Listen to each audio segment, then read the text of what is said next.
15 seconds.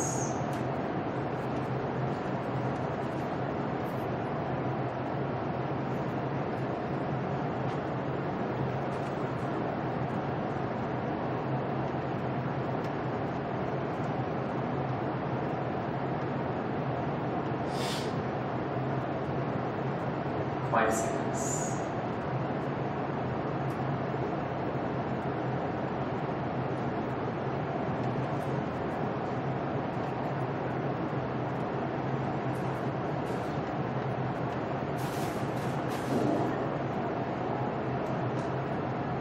3, 2, 1, 0. Okay, friends. Calming down. చేతులు వేలని కళ్ళని ఉంచుకుని ఆనందంగా వెళ్తాం.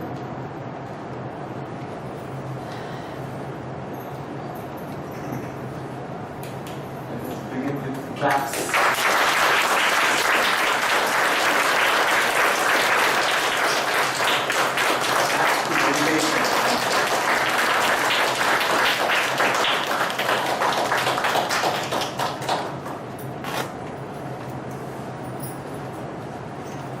వండర్ఫుల్ ఫ్రెండ్స్, ఈరోజు ఈ ఆదివారం ఈ ప్రత్యేకమైన టాపిక్ తీసుకున్నాం. ఇంతకుముందు టాపిక్ ఆ రోజు కవర్ కానీ ఈరోజు మనం కవర్ చేస్తున్నాం. ఆధ్యాత్మిక రామాయణం, ఆధ్యాత్మిక మహాభారతం, ఆధ్యాత్మిక Bhagavatam, Mahabharatam. One of the best topics, one of my favorite topics. చిన్నప్పటి నుంచి భారతదేశంలో పుట్టిన ప్రతి ఒక్కరికి రామాయణం, భారతం, భాగవతం అంటే ఎంత మక్కువ అంటే, ఎంత ఇష్టం అంటే సినిమాలు చూడని వాళ్ళు లేరు. అట్లీస్ట్ ఆ కథలన్నా వినుంటాం. భాగవతము, రామాయణం, మహాభారతం ఒక చక్కని అంతరార్థంతో ఉన్నటువంటి కథలో ఉన్నటువంటి ఈ స్క్రిప్చర్స్, గ్రంథాలు, మహాగ్రంథాలు. మన భారతదేశం ఎందుకు అన్ని దేశాల్లో, ప్రపంచ దేశాల్లో అన్నిటికంటే ఉన్నతమైనటువంటి స్థానం ఉందంటే మన దగ్గర ఉండే ఆ జ్ఞానం, ఆ బ్రహ్మ జ్ఞానం. ఇట్లాంటి గ్రంథాలు ఏ దేశాల్లో లేవు. గ్రీక్ దేశంలో అయితే చూస్తే కొన్ని ఉన్నాయి, కానీ మనకుంటే ఈ యొక్క స్క్రిప్చర్స్, గ్రంథాలు మోఘం. నెంబర్ 1 అని చెప్పడంలో కూడా అతిశయోక్తి లేదు. The best in the world. ఒక రామాయణం తీసుకుంటేనే చాలా మనకి ఎన్ని జన్మలు పడుతుందో దాన్ని డీకోడ్ చేయడానికి, దానిలో ఉండేటువంటి అంతరార్థాలు మనం తెలుసుకోవడానికి ఒక జన్మంతా తీసుకోవచ్చు. అంత ఉగ్రంగా ఉంటుంది. మనం వీఆర్ వెరీ లక్కీ. మనం ఇక్కడ భారతదేశంలో పుట్టడం మన అదృష్టం. ఎందుకంటే ఇక్కడ పుడితే గానీ ఈ గ్రంథాలు ఆ యొక్క లోకల్ లాంగ్వేజెస్ లో చదవలేదు. ఇంగ్లీష్ లో ట్రాన్స్లేట్ చేసినప్పుడు దానిలో కొన్ని మార్పులు వస్తాయి. కరెక్ట్ ట్రాన్స్లేషన్ ఉండదు. అనువదించే వాళ్ళు సరిగ్గా అర్థం చేసుకోక వేరే మీనింగ్ తో రాసేస్తుంటారు ఇంగ్లీష్ లో. చక్కగా ఈ భారతదేశంలో పుట్టిన ప్రతి ఒక్కరు కూడా చదవాల్సిన గ్రంథాలు. ఎన్నో యుగాలు గడిచాయి. ఆ త్రేతాయుగం, సత్యయుగం, కృతయుగం, ద్వాపర, తర్వాత కలియుగంలో ఉన్నాను. ఇట్లాంటి యుగాలు ఎన్ని జరిగాయో ఇక్కడ. ఎన్నో సైకిల్స్. మనం అనుకుంటాం ఒక సైకిల్ అయిందేమో అనుకున్నాం. కాదు. ఇప్పటి వరకు కొంతమంది థర్డ్ ఐ మాస్టర్స్ చూసింది ఏంటంటే ఇంతవరకు 5 సైకిల్స్ జరిగాయి. అంటే 5 సార్లు ఈ యుగాలు అన్ని గడిచి మళ్ళా బ్యాక్ రావడం. ఈ విధంగా 5 సార్లు జరిగాయి. అంటే మనకి రికార్డెడ్ హిస్టరీ లేదు. ఏమన్నా రాసినటువంటి యుగాల గురించి ఒక యుగము ఎంతకాలం ఉంది, ఎన్ని యుగాలు జరిగినాయి ఇప్పటికి అనేది కరెక్ట్ గా లేదు. కానీ సీయర్స్ ఎవరైతే ద్రష్టలు ఉంటారో, ఋషులు ఉంటారో, మాస్టర్స్, థర్డ్ ఐ మాస్టర్స్, వాళ్ళు ప్రత్యక్షంగా చూసిన వాళ్ళు చాలా మంది ఉన్నారు. 5 సార్లు ఈ యొక్క సైకిల్స్ పెద్ద పరిభ్రమణాలు జరిగినాయి. ఇప్పుడు 5వ సైకిల్లో ఉన్నాం.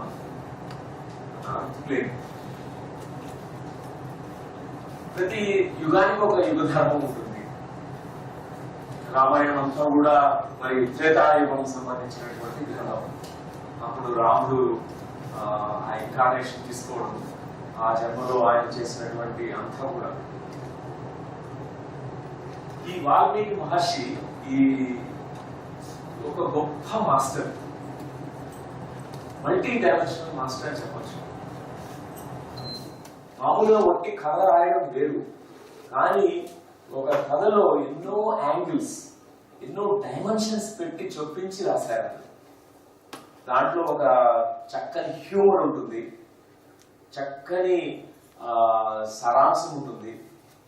దానిలో ఏ విధంగా మనం ఇక్కడ జీవించాలో అట్లాంటివన్నీ కూడా సూచనలు ఉంటాయి. అది కాకుండా కొన్ని సాధన రహస్యాలు ఉన్నాయి. రామాయణం అంతా కూడా ఒక ధ్యాన సాధకుడు ఏ విధంగా తనకు కలిగే ఆటంకాలు, ఇబ్బందులు ఎట్లా అధిగమించాలో చక్కగా రాయబడింది. యాక్చువల్గా రామాయణం అంటేనే journey of a souls journey. మన ఆత్మ చేసే ప్రయాణమే, ఆత్మాయణమే రామాయణం. మన ఆత్మ రాముడు ఈ భూమి మీద జన్మ తీసుకున్నాడు. ఈ జీవాత్మ ఆ పుణ్యాత్మ నుంచి విడుదలై ఈ భూమండలం మీద వచ్చి జన్మ తీసుకుంటుంది. ఎన్నో జన్మలు తీసుకున్న తర్వాత ఒక పరిపక్వ స్థితికి చేరుకుంటుంది. ఇక్కడ మనం జీవించేటప్పుడు ఒక జీవాత్మ ఏ విధమైన సాధనలు చేసి ఆ పరిపక్వత, పరిపూర్ణ స్థితికి చేరుకోగలదు, దాని గురించి తెలియచెప్పే శాస్త్రమే ఈ ఆధ్యాత్మిక రామాయణం. ఒక గొప్ప మహాగ్రంథం. అది ఎవరు రాశారంటే చూడండి, వాల్మీకి మహర్షి. ఆయన ఒక, మీకు అందరికీ తెలుసు, before enlightenment, after enlightenment complete గా ఆపోజిట్ పొలారిటీస్ ఉంటాయి. బిఫోర్ హీస్ ఎన్లైటెడ్ బీయింగ్ ఆయన ఒక కిరాతకుడుగా ఉండేవాడు. అందరినీ చంపుతూ, హింస చేస్తూ, అందరిది తను తీసేసుకునేవాడు, దూషణలు చేసేవాడు, హింస చేసేవాడు. అట్లాంటి కిరాతకుడు వాల్మీకి. ఆయన పేరు వేరేది ఉంది, మీకు ఎవరైనా తెలిసేది గుర్తుపెట్టుకుంటారా? రత్నాకరుడు అలియాస్ వాల్మీకి. ఆయనే గొప్ప వాల్మీకి భాష. చూడండి ఎంత ఒక గొప్ప ఎగ్జాంపుల్ సెట్ చేశారు. అంటే ఎంత కిరాతకుడు, దుష్టుడు, దుర్మార్గుడైనా కూడా వాడు ఒక గొప్ప మాస్టర్ కావచ్చు అని ఇదే గొప్ప ఎగ్జాంపుల్ మనకి. కాబట్టి ఎవరిని మనం లేబుల్ చేయకూడదు, టెర్రరిస్టు హింస చేస్తున్నాడు కాదు, వాడు ఒక గొప్ప వాల్మీకి కావచ్చు. ఏ పుట్టులో ఏ పాముందో తెలియదు. కాబట్టి ఈ వాల్మీకి మహర్షి ఆయన ఆ త్రేతాయుగంలో చక్కగా ఆయన హృదయంతో చూసి అప్పుడు జరుగుతున్నటువంటి అంతా కూడా multi dimensional story of drama చక్కగా రాశాడు. దాంట్లో కొన్ని మసాలా యాడ్ చేశాడు అంతే. ఎందుకంటే అందరికీ ప్రజా బాహుళ్యానికి అందరికీ అనువుగా అర్థమయ్యే, సులువుగా అర్థమయ్యే రీతిలో ఉండాలని చెప్పి కొన్ని చలోక్తులు, కొన్ని అసూయాలు, దేశాలు, రాగాలు, వర్షన్ వర్గాలు అన్ని నింపాడు. ఎందుకంటే people will come to register it in there minds. ఒక స్టోరీ చెప్తే అది ఎప్పుడు ఎవరు మర్చిపోలేదు. ఒట్టి సబ్జెక్ట్ చెప్పారనుకోండి, సబ్జెక్ట్ ఎప్పుడు మర్చిపోతాం. అదే ఒక స్టోరీ రూపంలో మనం చెప్తే అది ఎప్పుడు హత్తుకుపోతుంది. అందుకే ఈ గ్రేట్ మాస్టర్స్ అందరూ కూడా గ్రేట్ స్టోరీ టెల్లర్స్. ఈయన వేదవ్యాసుడు మరి Valmiki Maharshi the best seers, best masters, best story tellers. Unless ఒక మాస్టరు ఒక హైయెస్ట్ స్టేట్కి వెళ్తే గానీ అట్లాంటి గ్రంథాన్ని రాయడానికి వాళ్ళకి అర్హత రాదు కూడా. Is highly qualified. ఎంత క్వాలిఫైడ్ అంటే ఆయన ఆడుకున్నాడు, క్యారెక్టర్స్ ని క్రియేట్ చేశాడు. కొన్ని క్యారెక్టర్స్ లేవు, ఆయన క్రియేట్ చేశాడు. ఆ క్యారెక్టర్స్ ని చక్కగా పోర్ట్రే చేస్తూ ఒక్కొక్క క్యారెక్టర్ ఏ విధంగా రామాయణంలో ఒక సందేశాన్ని ఇస్తుందో దాన్ని చక్కగా ప్రజెంట్ చేశాడు. అది వీళ్ళకి సాధ్యం. వాల్మీకి మహర్షికి ఒక్కసారి గట్టిగా చెప్పండి కూడా.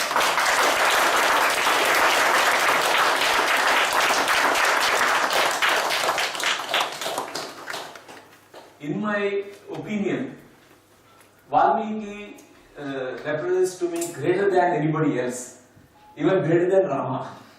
ఎందుకంటే ఆయన రాముడి క్యారెక్టర్ ని ఆడుకున్నాడు బాగా, అంటే అంత ప్లేఫుల్ గా ప్రెజెంట్ చేయగలిగాడు. దశరథుడు, రాముడు, లక్ష్మణుడు, సీత, ఆంజనేయ స్వామి, లంకాధీశ్వరుడు, కుంభకర్ణుడు అందరితో ఒక ఆట ఆడాడు. ఒక గొప్ప మాస్టరే అలా చేయగలడు. This is called Valmiki hood. భాగవతాన్ని మరియు మహాభారతాన్ని రచించినటువంటి వేదవ్యాసుడు, ఆయన్ని వ్యాసహుడ్ అంటాం. అంటే ఆ వ్యాస మహర్షి అంత స్థితికి, వేదవ్యాసుడు అంత స్థితికి మనం చేరుకోగలిగాలి. వీళ్ళు గొప్ప పాత్రని సెట్ చేశారు, మనకి ఒక మార్గాన్ని చక్కగా చూపించారు. ఎంత క్రియేటివిటీ వాళ్ళ ప్రజెంట్ చేశారంటే ఒక మహా అద్భుతమైనటువంటి ఈ గ్రంథం ఇది. భారతదేశంలో పుట్టినటువంటి మనమందరం కూడా ధన్య జీవనం. కానీ ఇక్కడ పుట్టిన తర్వాత మనకి ఎప్పుడు అమెరికాకి వెళ్ళాలను, జర్మనీకి వెళ్ళాలను, ఇటలీకి వెళ్ళాలను, ఎక్కడికి వెళ్ళాలనో ఉంటుంది. నాకు కూడా ఆ కోరిక కలిగింది. ఎప్పుడు ప్రపంచ దేశాలన్నీ తిరగాలి, చూడాలి, అక్కడ సివిలైజేషన్ ఎట్లా ఉంటుంది, కల్చర్ ఎట్లా ఉంటుంది, అక్కడ వ్యక్తులు ఎట్లా ఉంటారు, వాళ్ళకి ఎట్లాంటి జ్ఞానం ఉంది. అన్ని దేశాలు తిరిగిన తర్వాత భారతదేశం ది బెస్ట్ కంట్రీ అని నాకు నేను ఇంకొకసారి పుట్టవలసి వస్తే నేను ఇక్కడే పుడతాను, భారతదేశం. అది కూడా సౌత్ ఇండియాలో పుడతాను. మన ఆంధ్ర భోజనం ఒక మధురం అన్నమాట. కాబట్టి అంత చక్కని శాస్త్రాలతో కూడినటువంటి మన భారతదేశం ఆధ్యాత్మికకు పుట్టినిల్లు. ఆధ్యాత్మికత ఎక్కడ పుట్టిందంటే మీరు కళ్ళు మూసుకొని చెప్పచ్చు, భారతదేశం అని చెప్పచ్చు. మిగతా దేశంలో ఉంది, కానీ భారతదేశంలో ఉన్నటువంటి ఆ డెప్త్, ఆ యొక్క ఆధ్యాత్మికత లోతులు ఏ దేశంలో దొరకదు. అందుకే ప్రపంచ దేశాలన్నీ కూడా మన భారతదేశమే వైపే చూస్తుంటాయి. ఇప్పుడు వాళ్ళకి మెటీరియల్ గా అంత సాచురేషన్ వచ్చేసారు, బాగుందంతా. వాళ్ళలో ఆ వెలుగుంది, వాళ్ళల్లో ఒక ఎంప్టీనెస్ ఉంది. ఆ ఎంప్టీనెస్ స్పిరిచువల్ ఎంప్టీనెస్. అది ఒక్కటే లేదు వాళ్ళకి, మిగతా అన్ని ఉన్నాయి. మనకి ఏదున్నారో అదే ఉంది, ఇలాంటి లేకపోయినా పర్లేదు. That is our plus point. మనం ఎట్లాంటి ఏమీ లేకపోయినా కూడా మనం హాయిగా under the stars, under the moon, under the tree మనం చక్కగా బతకగలం. ఎందుకంటే మనం ఉండాల్సినటువంటిది అదే నిజమైనది ఉంది. మనం సత్యంతో జీవిస్తాం, ధర్మంతో జీవిస్తాం. కాబట్టి ఈరోజు ఫ్రెండ్స్ ఈ అంతరార్థ రామాయణం, ఈసోటెరిక్ రామాయణం గురించి తెలుసుకుందాం. There is exoteric Ramayanam. Exoteric అంటే ఒట్టి బయట యొక్క కథల రూపంలో చెప్పుకున్నప్పుడు, బయట కైకేయికి వరాలు కోరింది దశరథుడిని, ఆవిడ చాలా జలసి, అసూయ, ద్వేషాలతో రాముడిని అరణ్యవాసం పంపించేసింది, ఇట్లా అనుకుంటాం. కానీ అంతరార్థం చూస్తే ఒక కైకేయి గొప్ప మాస్టర్. అది మనం తెలుసుకోగలుగుతాం. కొంచెం లోపలికి వెళ్ళాలి, ఒక కథ లోపలికి. వాల్మీకి మైండ్ లో మనం దూరాలి. వాల్మీకి ఎందుకు రాసుకుంటాడు అని మనం ఒకసారి క్వశ్చన్ వేసుకోవాలి. లేకపోతే మనకు అర్థం కాదు. వాల్మీకి ఒట్టిగా రాయడు కదా, ఏదో ఇట్లా వాళ్ళిద్దరి మధ్య యుద్ధం పెట్టి చాలా ఇట్లాంటి ఎమోషన్స్ అన్ని పెట్టేసేసి అట్లా చేయడు కదా, ఏదో ఒక రీజన్ ఉంటుంది. అది అర్థం చేసుకోవడానికి మనం వాల్మీకి హుడ్లో పడాలి, ఆ వాల్మీకి మహర్షే మనం కావాలి. అప్పుడు ఆ ఒరిజినల్ గా రాసినప్పుడు ఆయన మైండ్ లో ఏది పెట్టుకుని రాసాడో మనకు అర్థమవుతుంది. ఒక ధ్యాని మాత్రమే చేయగలరు. ధ్యానం చేసే వాళ్ళు జీరో స్టేట్ లో ఉండి జడ్జిమెంట్ స్టేట్ వీడి నో జడ్జిమెంట్ స్టేట్ లో వెళ్ళి అనలిటికల్ మైండ్ కాదు, ఇంట్యూటివ్ ఇంటెలిజెన్స్ తో ఆ కథలో మనం వెళ్ళినప్పుడు కరెక్ట్ గా కథ ఆ సారాంశం మనకు అర్థమవుతుంది. ఆ అంతరార్థ ప్రబోధం జరుగుతుంది మనకి. ఒక గొప్ప ఇది ఒక శాస్త్రం. నేను ఇప్పుడు 1987 జొనాథన్ లివింగ్స్టన్ సీగల్ చదివిన తర్వాత నుంచి నా యొక్క నిజమైన జీవితం జీవించడం అంటే స్టార్ట్ అయింది. అప్పటి నుంచి ఎప్పుడు స్క్రిప్చర్స్ అంటే చాలా ఇష్టం. మొదటి జ్ఞాన అన్వేషణ అంతా కూడా స్క్రిప్చర్స్ ద్వారా స్టార్ట్ అయింది. భగవద్గీత చదవడము, రామాయణం చదవడము, బైబుల్ చదవడము, ఖురాన్ చదవడము, అన్ని ఏది దొరికితే లైబ్రరీకి వెళ్ళి అన్ని చదువుతూ ఉండేవాడిని. కానీ ఇవన్నీ థియరిటికల్ ఆన్సర్స్ అన్ని ఒక్కోసారి చాలా కన్ఫ్యూజన్ వచ్చేది. ఇవి ఎందుకు ఇట్లా చెప్తున్నారు, ఇట్లా రాముడు వాడిని చంపడం ఏంటి, వెనకాల చెట్టు వెనకాల దాక్కుని చంపడం ఏంటి, ఇవన్నీ కూడా అర్థమయ్యేది కదా, కన్ఫ్యూజన్ వచ్చేది. దాని యొక్క అంతరార్థం స్లోగా స్టడీ చేయగా ధ్యానం చేస్తుంటే నాకు అర్థమైంది. కొన్ని కిటుకులు ఉన్నాయి. ఆ ఒక తాళం చెవులు పట్టుకుని దాన్ని ఓపెన్ చేయాలి. ఆ కథల్ని ఓపెన్ చేయడానికి కొన్ని తాళం చెవులు కావాలి, ఆ కీస్ సంపాదించాలి. సో ప్రతి మెడిటేటర్ కి ఆ యొక్క కెపాసిటీ ఉంది, చక్కగా డీకోడ్ చేయగలిగే ఆ కెపాసిటీ ఉంది. కాబట్టి ఫ్రెండ్స్, మనం కూడా ఈరోజు అందరం కూడా డీకోడ్ చేద్దాం, దాని యొక్క అంతరార్థంలోకి వెళ్దాం. We try our level best. It takes some time, కానీ ట్యూన్ అవుదాం. So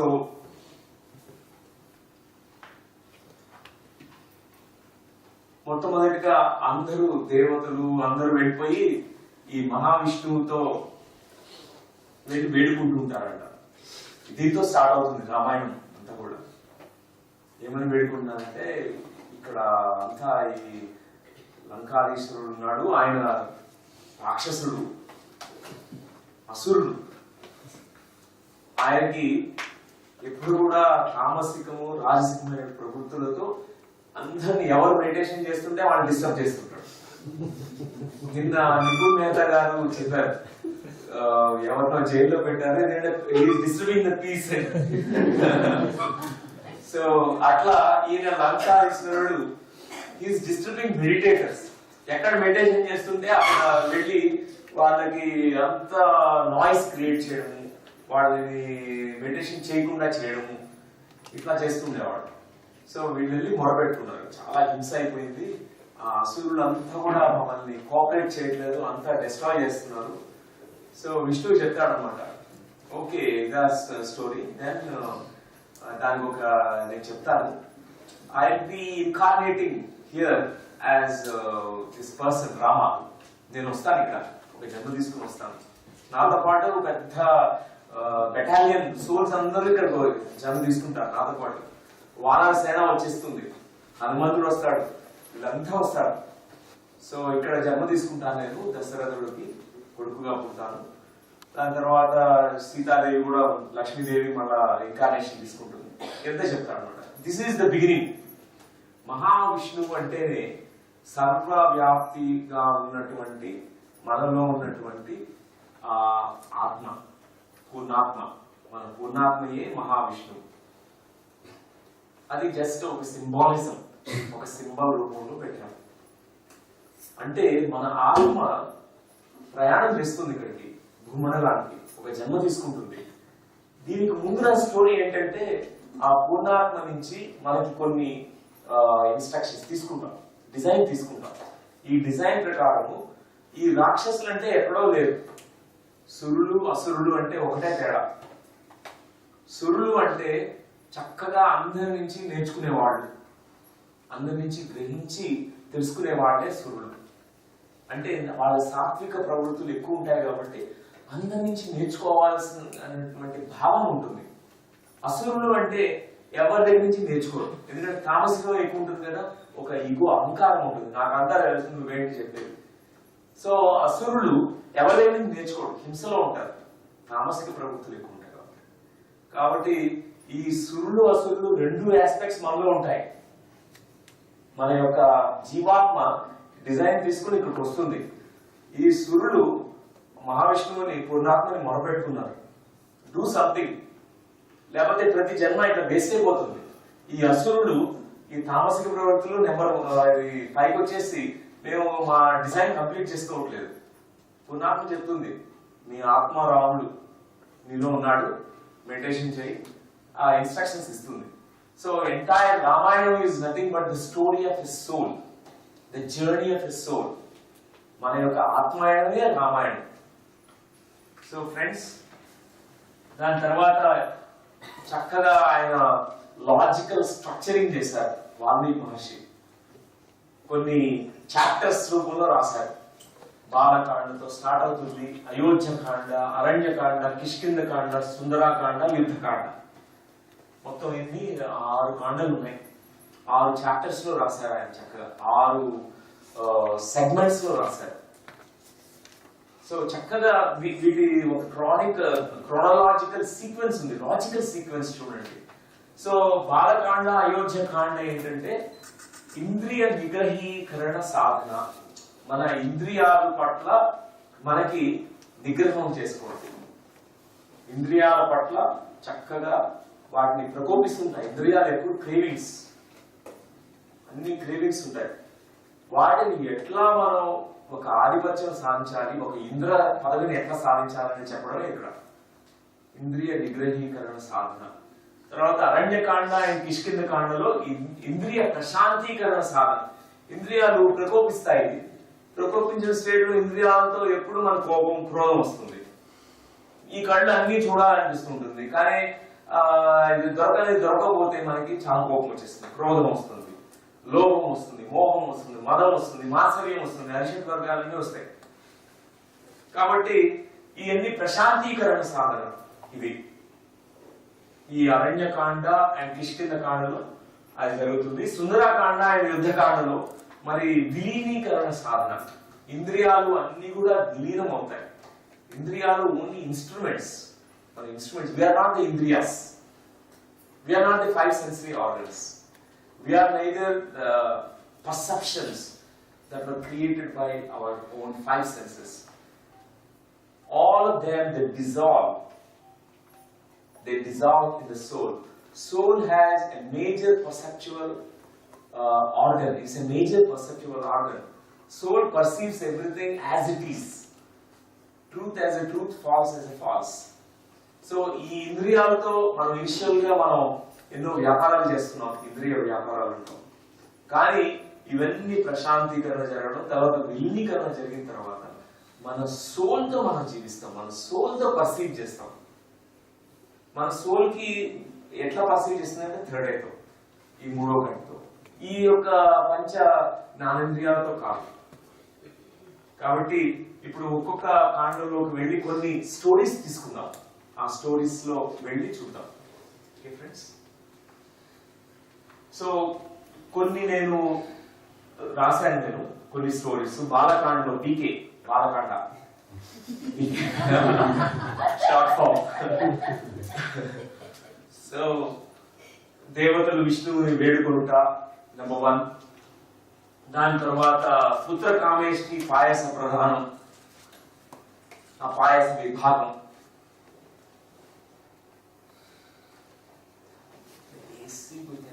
One AC, so circulation of the air. Maybe this one. Thank you.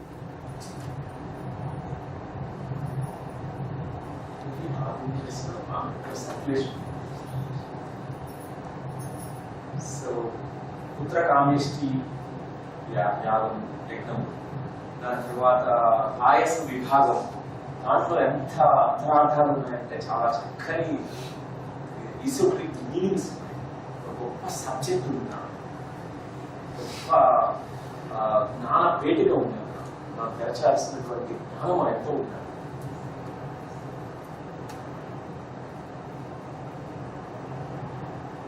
తర్వాత దశరథుడు శబ్దవేది బాణంతో మునివారిని చంపుతాడు. ఈ శబ్దవేది బాణం అంటే ఏంటి? ఈ అస్త్ర విద్య ఏంటి? దాని మీద కూడా మనం తెలుసుకున్నాం. పాయస విభాగం, శ్రీరామానుల జననం, ఎందుకంత పార్షియాలిటీ? ఫస్ట్ వైఫ్ కి ఏంటంటే 50% పాయసం ఇచ్చేస్తారు. ఎందుకు ఇట్లా విభాగం చేశారు? 3 వైఫ్స్ ఉన్నప్పుడు 3 ముగ్గురికి ఈక్వల్ గా ఇచ్చి ఉంటే సరిపోయింది. దాన్ని ఎందుకు చేశాడు? దాని రహస్యం ఏంటి? ఇవన్నీ కూడా మనం స్టడీ చేయాల్సింది. సైంటిఫిక్ గా, శాస్త్రీయంగా ఆ వాల్మీకి మనసులో దూరి మనం తెలుసుకోవాల్సింది. తర్వాత విశ్వామిత్రుని ఆగమనం. ఆయన విశ్వామిత్రుడు ఫస్ట్ గురు, ఫస్ట్ ఎల్కేజీ టీచర్ లాగా అనమాట శ్రీరాములు వారు. దాని తర్వాత సుబాహు వద మారీచ పలాయనం. సుబాహుడు అనే అతను రాక్షసుడు, అతన్ని వధించడం, ఇవన్నీ కూడా వాటి మీనింగ్. మిథిలాగమనం, మిథిలానికి రావడం శ్రీరాములు వారు. తర్వాత భరద్వాజ జనం, భరద్వాజ ఆశ్రమానికి రావడం. చిత్రకూట ప్రవేశం, చిత్రకూట అనే ఒక దేశం. అదేంటి చిత్రకూటానికి ఎందుకు పోమన్నాడు? భరద్వాజ మహర్షినే చెప్పాడు, నెక్స్ట్ డెస్టినేషన్ నీకు నాయన చిత్రకూటం పెట్టాడు. తర్వాత పాదుకులకు పట్టాభిషేకం. భరతుడు పాదుకులు పెట్టి ఆయన పట్టాభిషేకం చేసుకున్నాడు. తర్వాత కర విప్రకరణం, అత్రి ఆశ్రమ ప్రవేశం. ఇట్లాంటి ఎన్నో చక్కని స్టోరీస్ ఉన్నాయి. ఒక్కొక్కటి మనం స్టడీ చేద్దాం. సో ఫస్ట్ రామాయణంలో ఫస్ట్ క్యారెక్టర్ మనం తెలుసుకోవాల్సింది దశరథుడు. దశరథుడు అయోధ్యను ఏలెను. మనం అది చదువుకున్నాం. అంటే ఈ 2 పదాలకు మనం వాటి యొక్క అంతరార్థం తెలుసుకున్నాం. ఒక వ్యుత్పత్తార్థం ఉంది, ఒక అంతరార్థం ఉంది. సో దశరథుడు అంటేనే మనకు తెలుసు, దశ రథుడు, 10 రథాలు కలిగిన వాడు. ఆయన గొప్ప మహారాజు. 10 రథాలు ఏంటి? 100,000 రథాలు ఉన్నాయి, 1000 గుర్రాలు ఉన్నాయి. మరి 10 రథాలు ఏంటి? ఇంకొకటి అంటారు, ఈ 10 రథాలతో ఏకకాలంలో 10 డైరెక్షన్స్ లో వెళ్తాడు. ఇంకొక ఇంటర్ప్రిటేషన్. కానీ ఇది కూడా కాదు. దశరథుడు అంటే పంచ కర్మేంద్రియాలు, పంచ జ్ఞానేంద్రియాల పట్ల ఆధిపత్యం సాధించినటువంటి గొప్ప సాధకుడు. ఏదైతే ఈ ఇంద్రియాలు ఉన్నాయో ఎప్పుడు మనల్ని లాగుతూ ఉంటాయి, బయట క్రేవింగ్స్ వల్ల, బయట ఎక్స్టర్నల్ వరల్డ్ లో తీసుకెళ్తాయి. ఈ ఇంద్రియాలు ఎప్పుడు మనల్ని మన అంతర ప్రపంచంలోకి తెలుసుకోవడానికి, అడుగు పెట్టడానికి అనుకూలించింది. ఈ ఇంద్రియాల పట్ల మనకి ఒక ఆధిపత్యం సాధించాలి. అది దశరథ స్థితి, దశరథ సాధన అంటాం. సో వాల్మీకి మహర్షి ఫస్ట్ సాధన అందరికీ ప్రజెంట్ చేసింది జ్ఞానులందరికీ. First be master of your 5 sensory organs, 5 external senses, 5 of these బాహ్య ఇంద్రియాస్, 5 internal ఇంద్రియాస్. జ్ఞానేంద్రియాలు, పంచ కర్మేంద్రియాల పట్ల ఆధిపత్యం సాధించు. ఇది దశరథ సాధన. ఒక దశరథుడు ఆయన అయోధ్యని ఎలగడు. అయోధ్య అంటే యోజ్యం కానిది. అయోధ్య ఏది యోజ్యం కాదు? ఏది యోజ్యం కాదంటే ఈ శరీరం ఎప్పటికీ శాశ్వతంగా ఉండిపోవడం యోజ్యం కాదు. ఇది జనన మరణ చక్రాలకి, ఆ సైకిల్స్ కి, ఆ లాస్ ఆఫ్ ఫిజిక్స్ కి లోబడి ఉంటుంది ఈ శరీరం. అయోధ్యం అంటేనే, యోజ్యం కానిది ఏంటంటే ఇదే ఆఖరి జన్మ చేసుకోవడం అనేది యోజ్యం కాదు. ఆఖరి జన్మ ఎవరికి అవుతుందంటే ఎవరైతే దశరథ సాధన సాధిస్తారో, దశరథుడు అంతటి వాడు జ్ఞాని కాగలుగుతాడు, అది యోజ్యం అవుతుంది. కాబట్టి ఫస్ట్ థింగ్ వాల్మీకి మహర్షి ప్రజెంట్ చేస్తుంది ఇదన్నమాట. లేకపోతే ఇప్పుడు ఆ అయోధ్య అని చెప్పి అక్కడ మనం పెద్ద రాద్ధాంతం చేస్తుంటాం. అక్కడ ఒక పెద్ద ఫైటింగ్. ఎంతమంది చనిపోయారంటే అక్కడ thousands of people were killed fighting అక్కడ. అయోధ్య అనేది just metaphysical concept. Physical place might be there, కానీ అది కాదు important. What is important is the knowledge, wisdom. యోజ్యం కానిది అయోధ్య. ఏది యోజ్యం కాని ఏది కాదు అదే మనం సాధించుకోవాలి. ఈ జన్మరాహిత్య స్థితిని చేరుకోవడమే యోజ్యం కాదు. చాలా గొప్ప అది గోల్.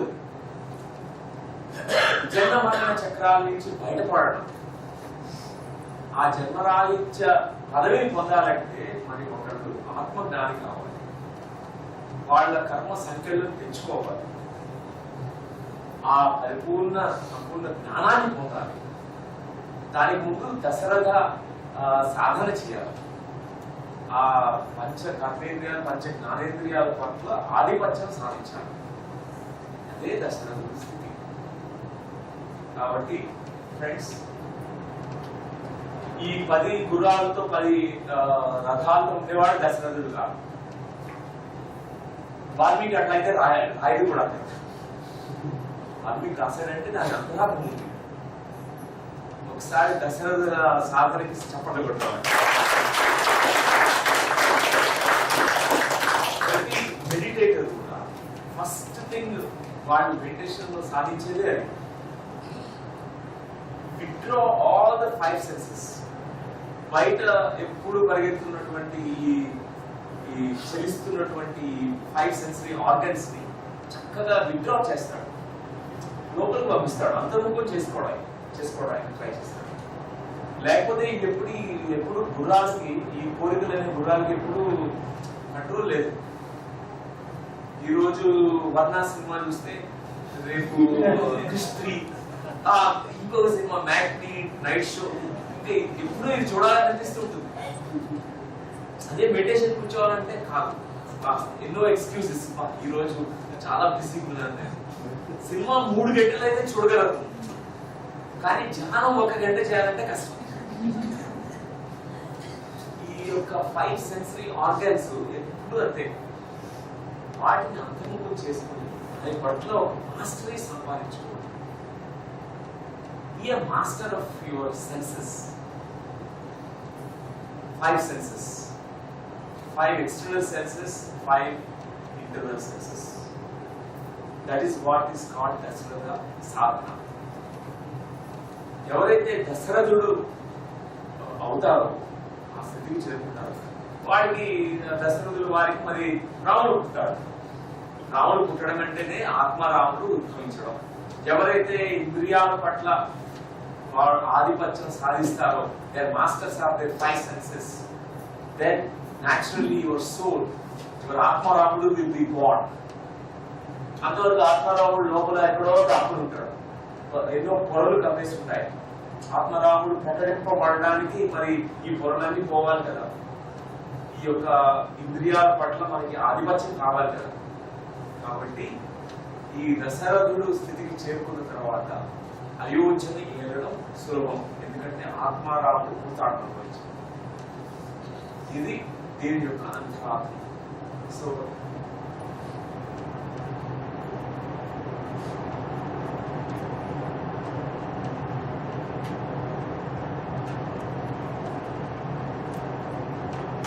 సో ఇది కూడా మనం ఒకసారి చూద్దామండి. పుత్రకామేష్టి యాగం చేస్తాడు.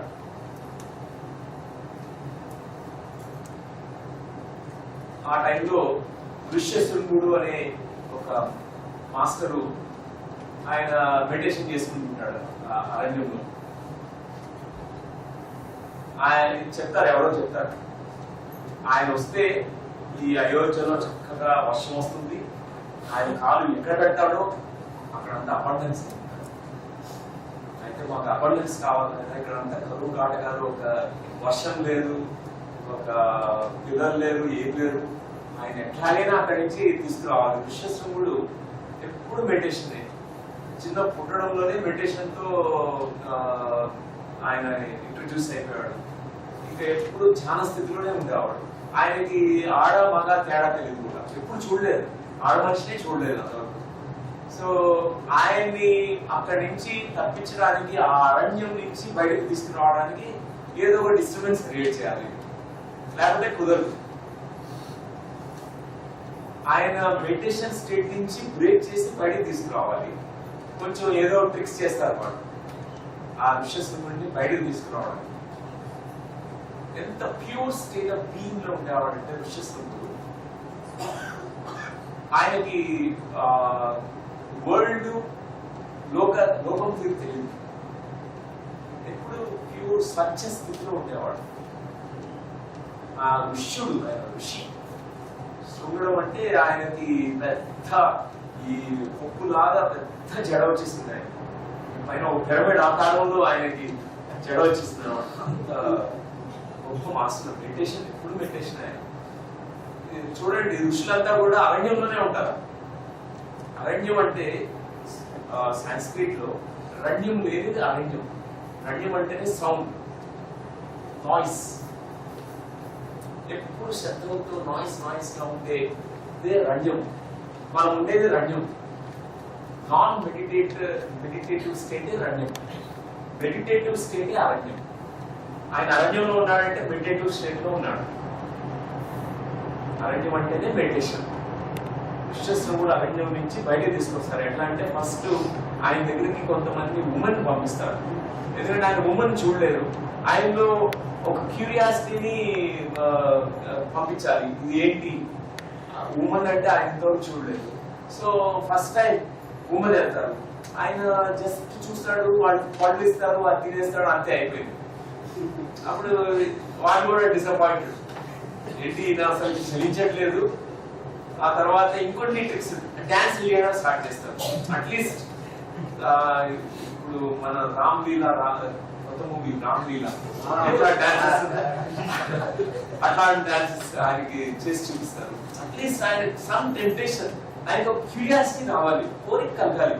ఇదేంటి, నేను ఇంతవరకు డాన్స్ చూడలేదు, ఏంటి అనేది రావాలి. సో ఫస్ట్ టైం ఆయన డాన్స్ చూసినప్పుడు కొంచెం చెల్లించాడు. నేను ఎప్పుడు చూడలేదు, ఎందుకు చేస్తున్నాను ఇట్లా డాన్స్. ఆ తర్వాత వాళ్ళు వచ్చి హాక్ చేసుకున్నారు. ఆయన ఇంకా స్పర్శ తెలిసింది, ఇదే డిఫరెంట్ గా ఉంది. ఇంతవరకు మా ఫాదర్ నన్ను టచ్ చేశారు, మదర్ని ఎప్పుడు చూడలేదు ఆయన. కానీ ఫస్ట్ టైం ఒక ఉమెన్ తనని టచ్ చేసినప్పుడు డిఫరెంట్ గా అనిపించింది. సో వాళ్ళు తెలివిగా ఏం చేశారంటే ఆ అరణ్యం నుంచి వెళ్ళిపోవడం స్టార్ట్. ఈయన ఫాలో అయిపోయాడు. ఎందుకంటే క్యూరియాసిటీ, అదేంటో నేను ఈ సబ్జెక్ట్ ఏదో తెలుసుకోవాలి. ఆయనకి వేరే సబ్జెక్ట్ తెలుసు ఇప్పుడు వరకు. అంతర్లోకంలో అంతరాల్లో ఉండే సోల్ సైన్స్ తెలుసు, ఈ వరల్డ్ సైన్స్ తెలియదు, ప్రాపంచికం గురించి తెలియదు. ఆ ప్రాపంచికం తెలుసుకోవడానికి ఈ అయోధ్యాలను ఇచ్చేస్తాడు. అక్కడ సఫల మర్యాదలు అన్ని చూసుకుంటారు అంతా. ఆయనకి రేర్ డెలికసీస్, ఎప్పుడు తిననటువంటి చక్కని పిండి వంటలు చేసి లడ్డూలు పెట్టి ఆయన్ని ఒక కొన్ని నెలలు అక్కడ ఉంచేస్తారు. అన్ని రాజ మర్యాదలు అనమాట. ఆయన ఎప్పుడు చూసుకుంటాడు. అంత పెద్ద పెద్ద భవంతుల్లో రాజులంటే అప్పుడు ఎట్లా ఉండేది, కోటలు ఉన్నాయి, వాళ్ళు అవన్నీ కూడా. ఆయన ఇది కొత్త ఎక్స్పీరియన్స్. సోల్ కి ఎప్పుడు న్యూ ఎక్స్పీరియన్సెస్ చూస్తూ ఉంటుంది. చాలా బాగుంది, అక్కడే ఉన్నాడు.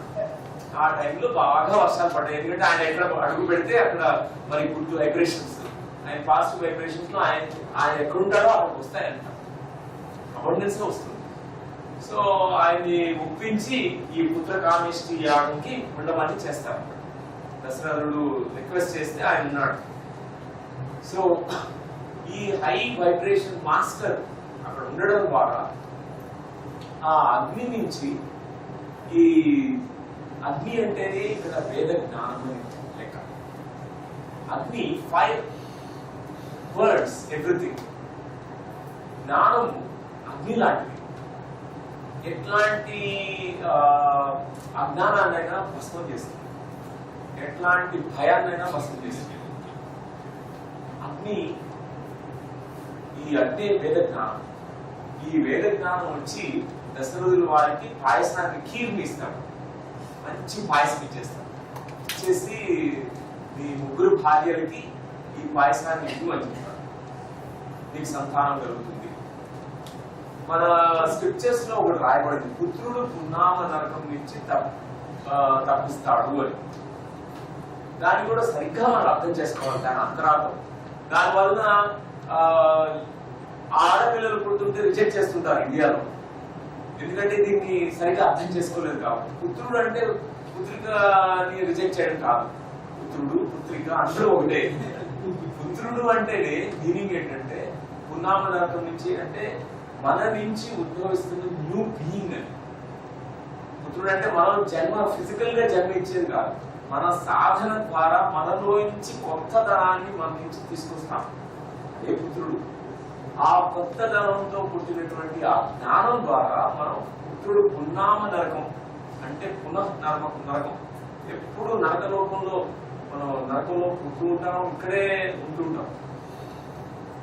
నారదులు వారు ఒకసారి క్యూరియాసిటీ వస్తుంది, ఆయన గొప్ప మహర్షి, ఆయన గొప్ప master, inter galactic master, inter dimensional traveller. ఆయన యొక్క జాబ్ ఏంటంటే ఒక ప్లానెట్ నుంచి ఇంకొక ప్లానెట్ కి, ఒక లోకానికి నుంచి ఇంకో లోకానికి వెళ్ళిపోతుంటాడు. ఇది పెట్టుకుని చక్కగా నారం వాయించుకుంటూ వెళ్ళిపోతుంటాడు. అందరిది ఇన్ఫర్మేషన్ క్యారీ చేస్తాడు. ఆయన పెద్ద బీబీసీ అంటారు. ఒక్క ఆయన నాలుగులు వారి చెవి ఏదైనా వేశారంటే అన్ని లోకానికి వెళ్ళిపోతుంది ఇన్ఫర్మేషన్. సో ఆ నాలుగుల వారికి ఒకసారి ఈ భూలోకంలో నేను ఒక జంతువుగా పుడితే ఎట్లా ఉంటుందో ఒక క్యూరియాసిటీ వస్తుంది. ఒక పందిగా పుడతానని అనుకుంటాడు. చక్కగా బురదలో పొలుతుంది, ఏంటి దాని ఎట్లాంటి ఫీలింగ్స్ ఉంటాయి దానికి, ఎందుకంటే దానికి ఇష్టపడుతుంది, జన్మ తీసుకుంటాడు పందిలాగా. సో రోజు పందికి చక్కగా అక్కడే ఉండి హాయిగా సంసారం చేసుకుంటుంది, బురదలో పొందుతుంది, అంతా చేస్తుంది. సో పైనుంచి మిగతా ఫ్రెండ్స్ అంతా కూడా అదర్ మాస్టర్ ఫ్రెండ్స్ వచ్చి ఆయన్ని, నువ్వు పందివి కాదు, నువ్వు నారదం కలిసి కొంచెం వచ్చి ఇక్కడ పన్నీరు స్నానం చేయమని చెప్పి పన్నీరు ఒక జలాశయాన్ని క్రియేట్ చేస్తే కూడా ఆ పందికి హృదయిస్తున్నాం. బెస్ట్. మన యొక్క జీవాత్మ కూడా ఇట్లానే ఒక వాసనలు ఉంటాయి. ఆ వాసనలతో ఎప్పుడు ఆ పునః నరకాన్నే కోరుకుంటుంది. ఆ నరకపోకుండా వెళ్ళడానికి ఇష్టపడతాం, కానీ ఇదేదో ఇంకొంచెం హయ్యర్ స్టేట్ ఉంది, ఒక జ్ఞానవంతమైనటువంటి స్థితి ఉంది అనేది మనకి ఎంత మాత్రం నచ్చదు. ఇదే పుత్రుడు పున్నామ నరకం నుంచి తప్పించడం అంటే. దశరథుల వారికి ఈ పుత్రకామేష్టి యాగం చేయడానికి కూడా కారణం అదే. పుత్రకామేష్టి యాగం అంటే దశరథ సాధన చేసి ఆ సాధకుడు తన నుంచి కొత్తగా ఒక న్యూ బీయింగ్ ని తీసుకురావడానికి, కొత్త ఎన్లైటెన్ బీయింగ్ ని బయటకు తీసుకురావడానికి ప్రయత్నం చేస్తున్నాడు. ఆ సాధకుడు నుంచి పుడుతున్నటువంటి కొత్త నూతన జ్ఞాన అంశ. సో ఇప్పుడు ఈ వేద జ్ఞానం ఈ అగ్నిదేవుడు వచ్చి ఇచ్చాడు పాయసం, ఈ ముగ్గురు భార్యలకు పంచు అన్నాడు. సో ఆయన ఎట్లా పంచాలి, ముగ్గురు ఈక్వల్ గా పంచాలా? ఏం చేస్తాడంటే వచ్చి ఆ ముగ్గురు భార్యలైనటువంటి ఫస్ట్ భార్య కౌశల్యకి 50% ఇచ్చేస్తాడు. ఆ పాయసాన్ని రెండుగా 50% చేసి 50% కౌశల్యకి ఇచ్చేస్తాడు ఫస్ట్ వైఫ్. కౌశల్య రిప్రజెంట్స్ సాత్విక గుణం, కౌశల్యకి సాత్విక గుణం, తర్వాత సుమిత్రకి రాజసిక గుణం, అండ్ కైకేయికి తమో గుణం. సో మన గుణాన్ని బట్టి మరి అది డిఫరెన్సెస్ ఉంటాయి. అంటే ఆ వారు చేసే సాధనలు, వారి యొక్క సాధన ఫలితాలు డిఫరెంట్ గా ఉంటాయి.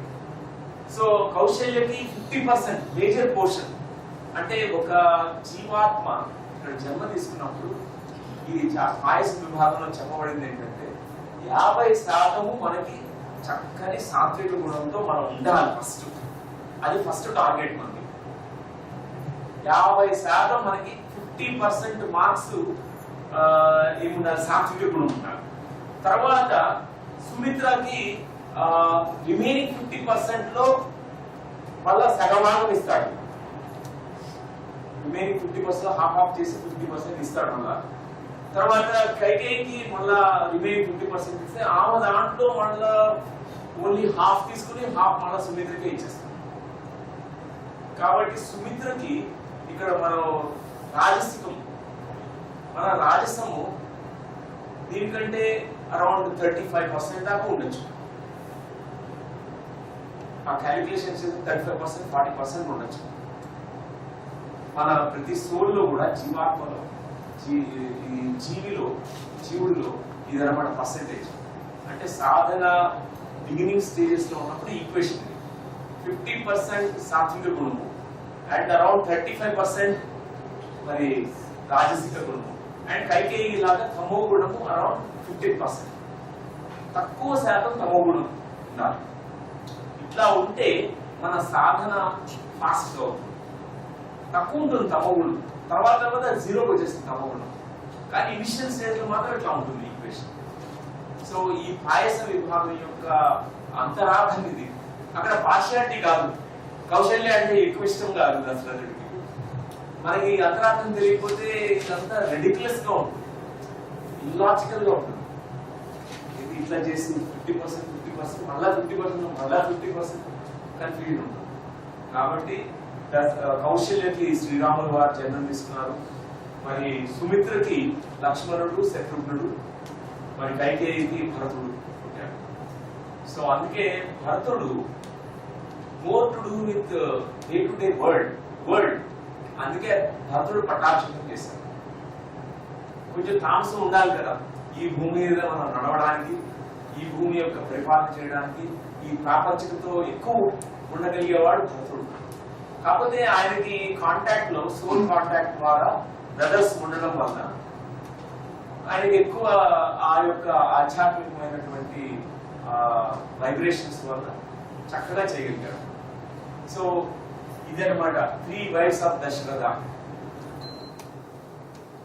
మన యొక్క పురాణాలు కానీ స్క్రిప్చర్స్ చూస్తే ఒక్కొక్కరికి డజన్ వైఫ్స్, అందరికి ఎక్స్ట్రా మ్యారిటల్ అఫైర్స్, ఇవన్నీ చూస్తుంటే మనకి అప్పుడులోనే ఇట్లా ఉంది. అయితే మనం కూడా ఒక ఎక్స్క్యూజ్ అనుకుంటాం, నేను చేస్తే ఆ మనిషి అట్లా చేశాడు, అట్లా చేశాడు, నేను ఎందుకు చేయకూడదు. అట్లా కాదు, మీనింగ్ అంతరార్థం లేదు. లేకపోతే ఇప్పుడు ఆయన ఇంద్రుడు వేషం వేసుకుని అహల్య దగ్గరికి వేషం వేసుకుని వస్తాడు, అది చాలా రెడిక్యులస్ గా ఉంటుంది. అన్ని కూడా అంతరార్థం ఉంది అక్కడ. ఇట్లా తీసుకోకూడదు, బాహ్య అర్థం చేసుకుంటే ఇవన్నీ కూడా చాలా అసహ్యంగాను ఒక మామూలు ఒక ఆధ్యాత్మికంగా ఉండేవాడు చేసే పని ఉండదు. ఇవన్నీ కూడా అంతరార్థాలు డిఫరెంట్, మనం అట్లా అర్థం చేసుకోవాలి. ఇక్కడ 3 wives అని కాదు, ఈ 3 గుణాలు, ఒక సాధకుడిలో ఉండే 3 గుణాలే ఈ 3 wives. దశరథుడి యొక్క 3 గుణాల్లో ఆయన 50% సాత్వికం, 35% రాజసికం. ఆయన సాధన చేసే మొదటి కాలం, తర్వాత తామసికం 15%. అట్లా అర్థం చేసుకోవాలి. కాబట్టి ఫ్రెండ్స్, మనల్ని కూడా మనం చెక్ చేసుకోవాలి, మన పర్సంటేజ్ ఏంటి, ఎంత సాత్వికంలో ఉన్నాం. మన గుణాన్ని బట్టి మన కర్మం చేసుకుంటాం, మన బుద్ధి నిర్ణయింపబడుతుంది. మన త్రిగుణాలే మన బుద్ధిని మౌల్డ్ చేస్తాయి. మన బుద్ధి బట్టి మనం కర్మలు చేస్తాం. వాడి బుద్ధి లేదు అందుకే ఇట్లాంటి కర్మలు చేస్తున్నాడు అంటాం. మనం చేసే కర్మను బట్టి కూడా మన బుద్ధి మౌల్డ్ అవుతుంది. వైసి వర్స, మంచి కర్మలు చేయి, సత్యకర్మలు చేయి, నీ బుద్ధి కూడా అన్ని కూడా ప్రక్షాళన అవుతుంది, కర్మ ప్రక్షాళన అవుతుంది. సో బుద్ధానుసారనే కర్మ అండ్ కర్మానుసారనే బుద్ధి, రెండు ఈక్వల్. మన గుణమే, మన ఈ త్రిగుణాల ప్రపోర్షన్సే మన యొక్క యాక్షన్స్ ని, మన యొక్క బాహ్య చర్యలని, మనం చేసే పనుల్ని నిర్ణయిస్తాయి. ఒక సాధకుడు, ధ్యాన సాధకుడు ఈ యొక్క సెల్ఫ్ చెక్ ఉండాలి, సెల్ఫ్ ఎవాల్యుయేషన్ ఉండాలి. ఎంత సాత్వికమైనటువంటి నాకు థాట్ ఫార్మ్స్ ఉన్నాయి, ఆలోచనలు ఉన్నాయి, ఎంత సాత్వికమైనటువంటి బాహ్య చర్యలు ఉన్నాయి. నిన్న మనం విపుల్ మెహతాని కలిసాం. ఆయన చూడండి ఎంత సాత్వికమో. ఆయన ఒక సాత్వికమైనటువంటి శుద్ధ సాత్వికత చేరుకున్నటువంటి వ్యక్తికి ఇట్లాంటి ఆలోచనలు,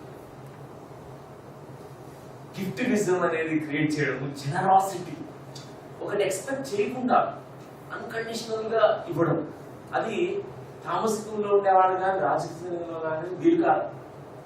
ఓన్లీ ప్యూర్ సాత్వికంలో చేరుకున్నటువంటి ఒక ఈ జీవాత్మ ఉంటారే వారికి సాధ్యమని. చూడండి, మన బుద్ధి మన గుణంతో లింక్ అయింది. మన బుద్ధి బట్టే మనం కర్మం చేస్తున్నాం. మనం సెల్ఫ్ చెక్ చేసుకోవాలి.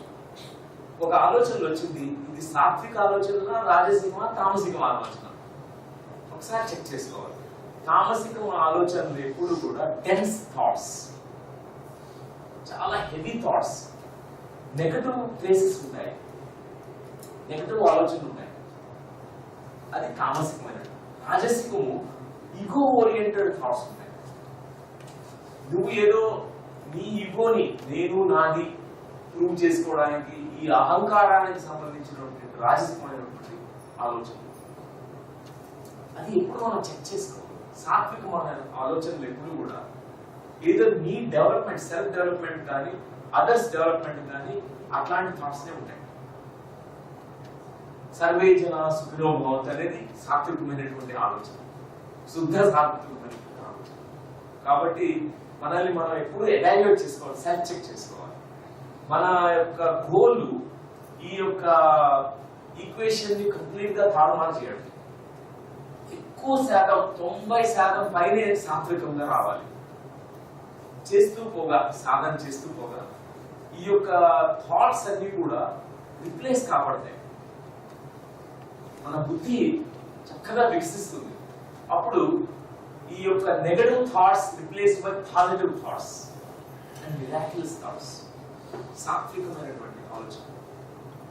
కాబట్టి మన ప్రయత్నం అంతా అది మన బుద్ధిని వికసింపజేసుకోవడానికి, మన గుణాలని ఈక్వేషన్స్ చేంజ్ చేసుకోవడానికి. ఎన్నో జన్మలు పడుతుంది, కానీ ఎన్నో జన్మలు పడుతుందని మనం వచ్చే జన్మ చూసుకుంటాం కనుక మనం ఒకసారి ఈ రీఇన్కార్నేషన్ కాన్సెప్ట్ ని మనం లేజీగా అయిపోతాం.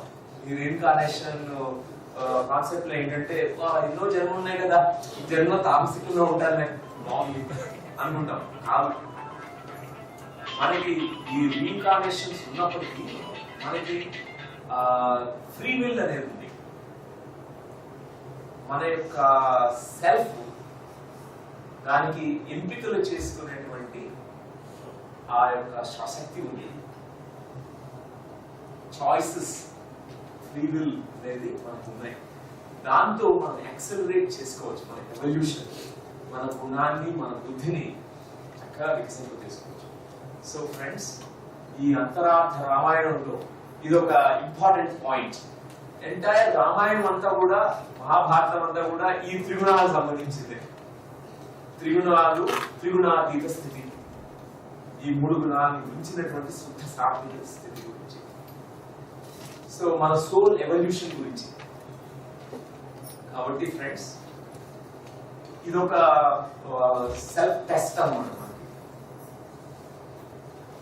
మనం ప్రతిరోజు కూడా ఈ ఎరుకతో జీవించాలి. Non violent communication.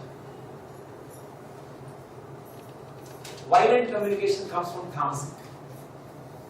తామసికము, రాజసిక ప్రవృత్తులతో ఉన్నప్పుడు వైలెంట్ కమ్యూనికేషన్ వస్తుంది. కఠినంగా మాట్లాడతాం, అందరికీ వాళ్ళని దూషించేస్తాం, వాళ్ళని మాటలతో చంపుతాం. మనం బాణాలతోనూ కత్తులతో కాదు, మరి మాటలతో చంపుతాం. అది మరీ ఘోరం. సో అది చెక్ చేసుకోవాలి, చూసుకోవాలి. Violent communication, violent behaviours. కొంతమంది వర్డ్స్ కూడా కాదు, వాళ్ళ చూపులు వాడిగా వేడిగా మరి పిచ్చి వేస్తూ వాడిని పొడుస్తాయి అనమాట. ఇంకా చూపు చూస్తారనమాట. అంతే వాడు, అది కూడా వైలెంటే. మనం హింస అంటే కొడితేనే కాదు, కొడతా కూడా చేయడు. వాడు సైలెంట్ గా ఉంటాడు, కానీ చాలా బాధిస్తుంటాడు ఇతరులు. So violent communication, violent actions and violent thoughts, ఇది కూడా అవన్నీ కూడా తామసికం, రాజసిక ప్రవృత్తులకి, అవన్నీ అసురులకు సంబంధించి. మనలో అసురుడు కొంత ఆస్పెక్ట్స్ ఉన్నాయి. ఎన్నో జన్మల్లో బుద్ధి వికసించినప్పుడు అవన్నీ ఆస్పెక్ట్స్ డెవలప్ అయ్యాయి.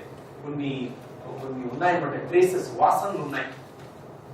తామసిక రాజసిక వాసన ప్రవృత్తులు. మనం వాటిని మన సోల్ జర్నీతో, మన సోల్ ఈ జ్ఞానంతో, మనం సంపాదించే ఈ ఆత్మ జ్ఞానంతో ఆ వాసనల్ని తీసుకొస్తాం. సో ఫ్రెండ్స్, ద నెక్స్ట్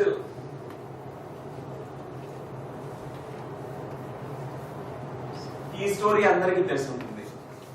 దశరథుడు శబ్దవేది బాణంతో మునిపోవాలని చంపుతాడు.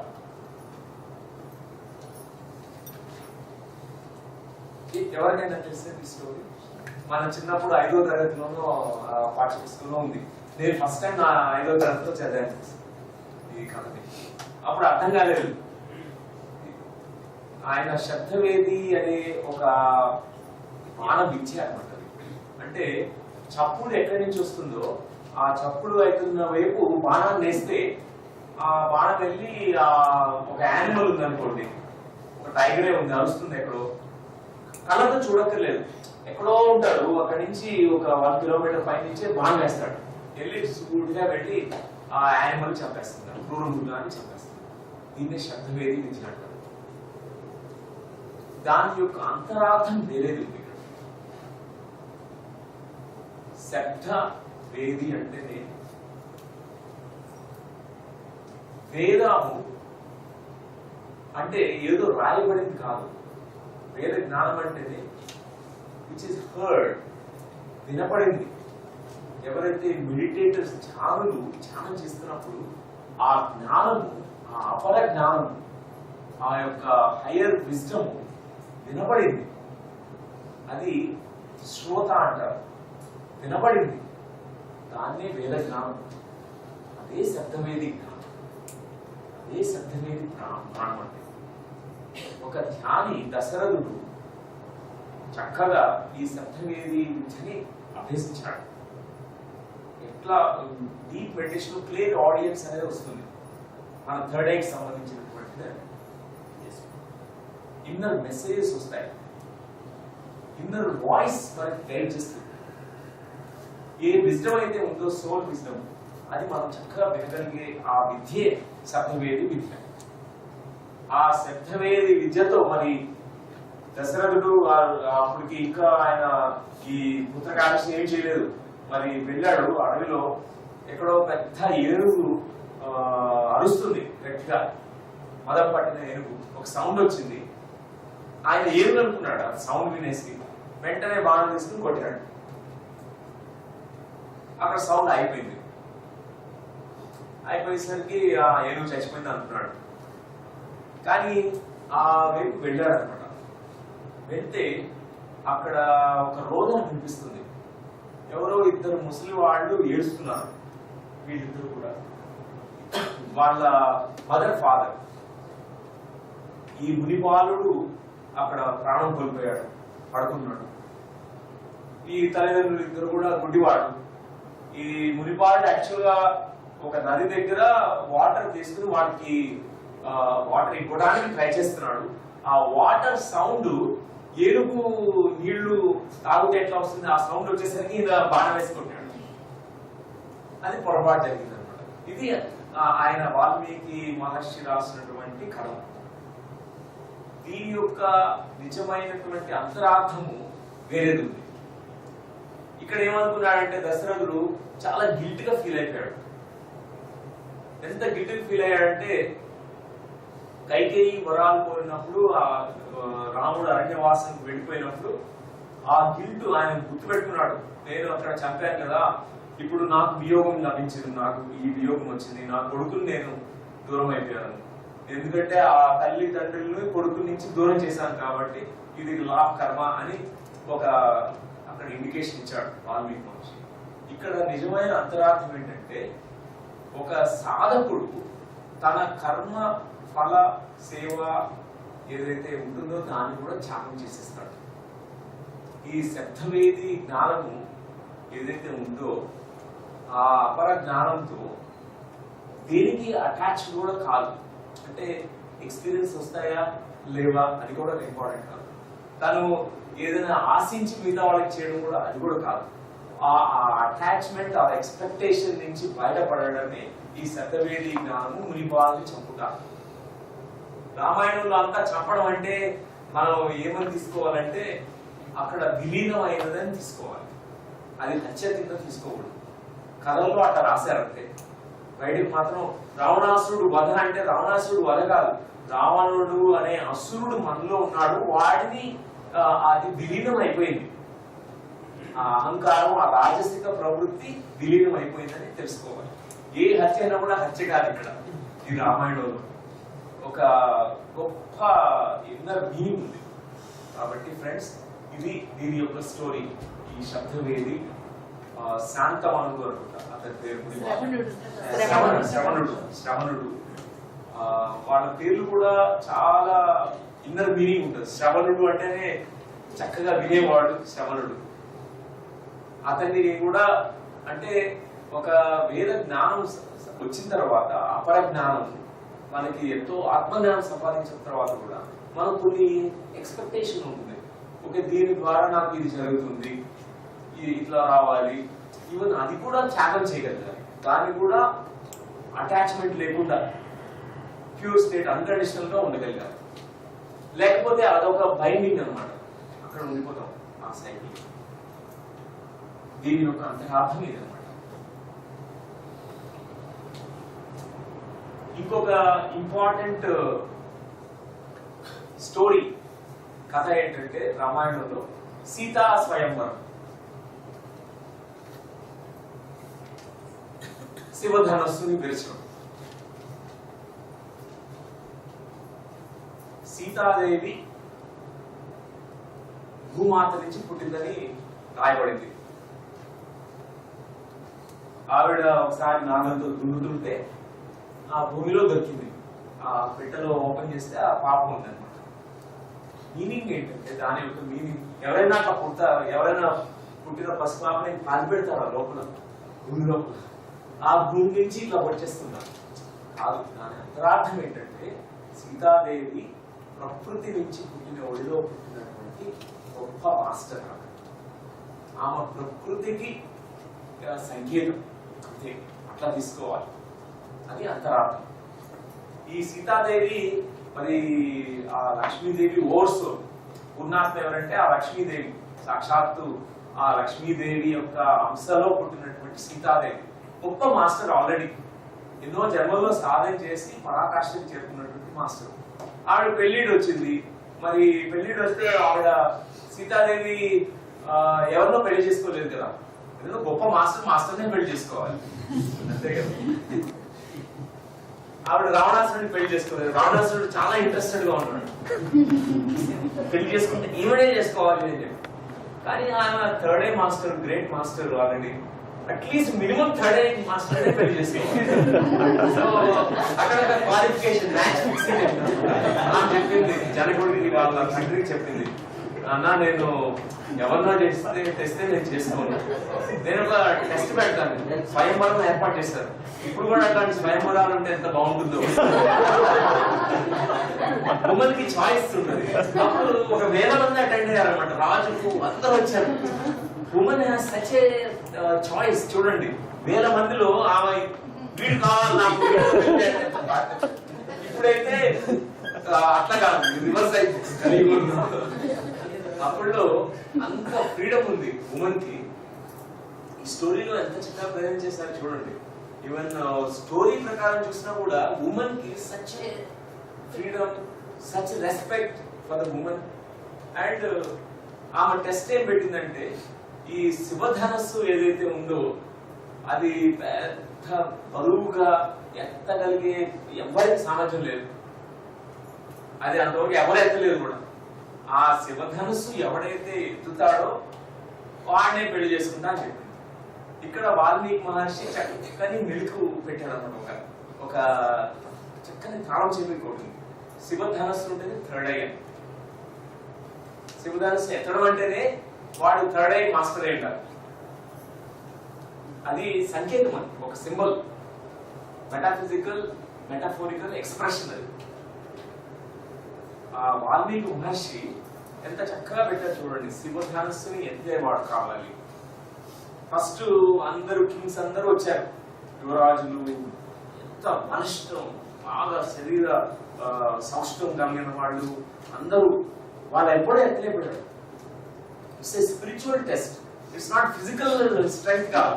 ఫిజికల్ స్ట్రెంగ్త్ అయితే ఎవడైనా ఎత్తేయగలరు చక్కగా, ఈ శివధనుసు ఎత్తడం ఏంటి ఈజీ, కానీ అక్కడ స్పిరిచువల్ టెస్ట్. ఆవిడ కూడా పెట్టిన టెస్ట్ ఏంటంటే స్పిరిచువల్ టెస్ట్. స్పిరిచువల్ గా ఇవాల్వ్ అయిన పర్సన్ మేము పెళ్లి చేసుకుంటాం. సో అక్కడ ఏమైందంటే అందరూ ట్రై చేశారు. రాములు వారు వచ్చారు అప్పుడు, యంగ్ పర్సన్, హ్యాండ్సమ్. ఆయన గురించి వాల్మీకి మహర్షి ఎంత చక్కగా డిస్క్రైబ్ చేస్తాడంటే, అబ్బా ఆజాన బాబుడు, చేతులు ఎంత పొడుగ్గా, వేలు ఎంత పొడుగ్గా ఉంటాయి, సింహం లాంటి నడుము, ఒక పెద్ద ఒక చాప్టరే ఉంటుంది ఆయన గురించి.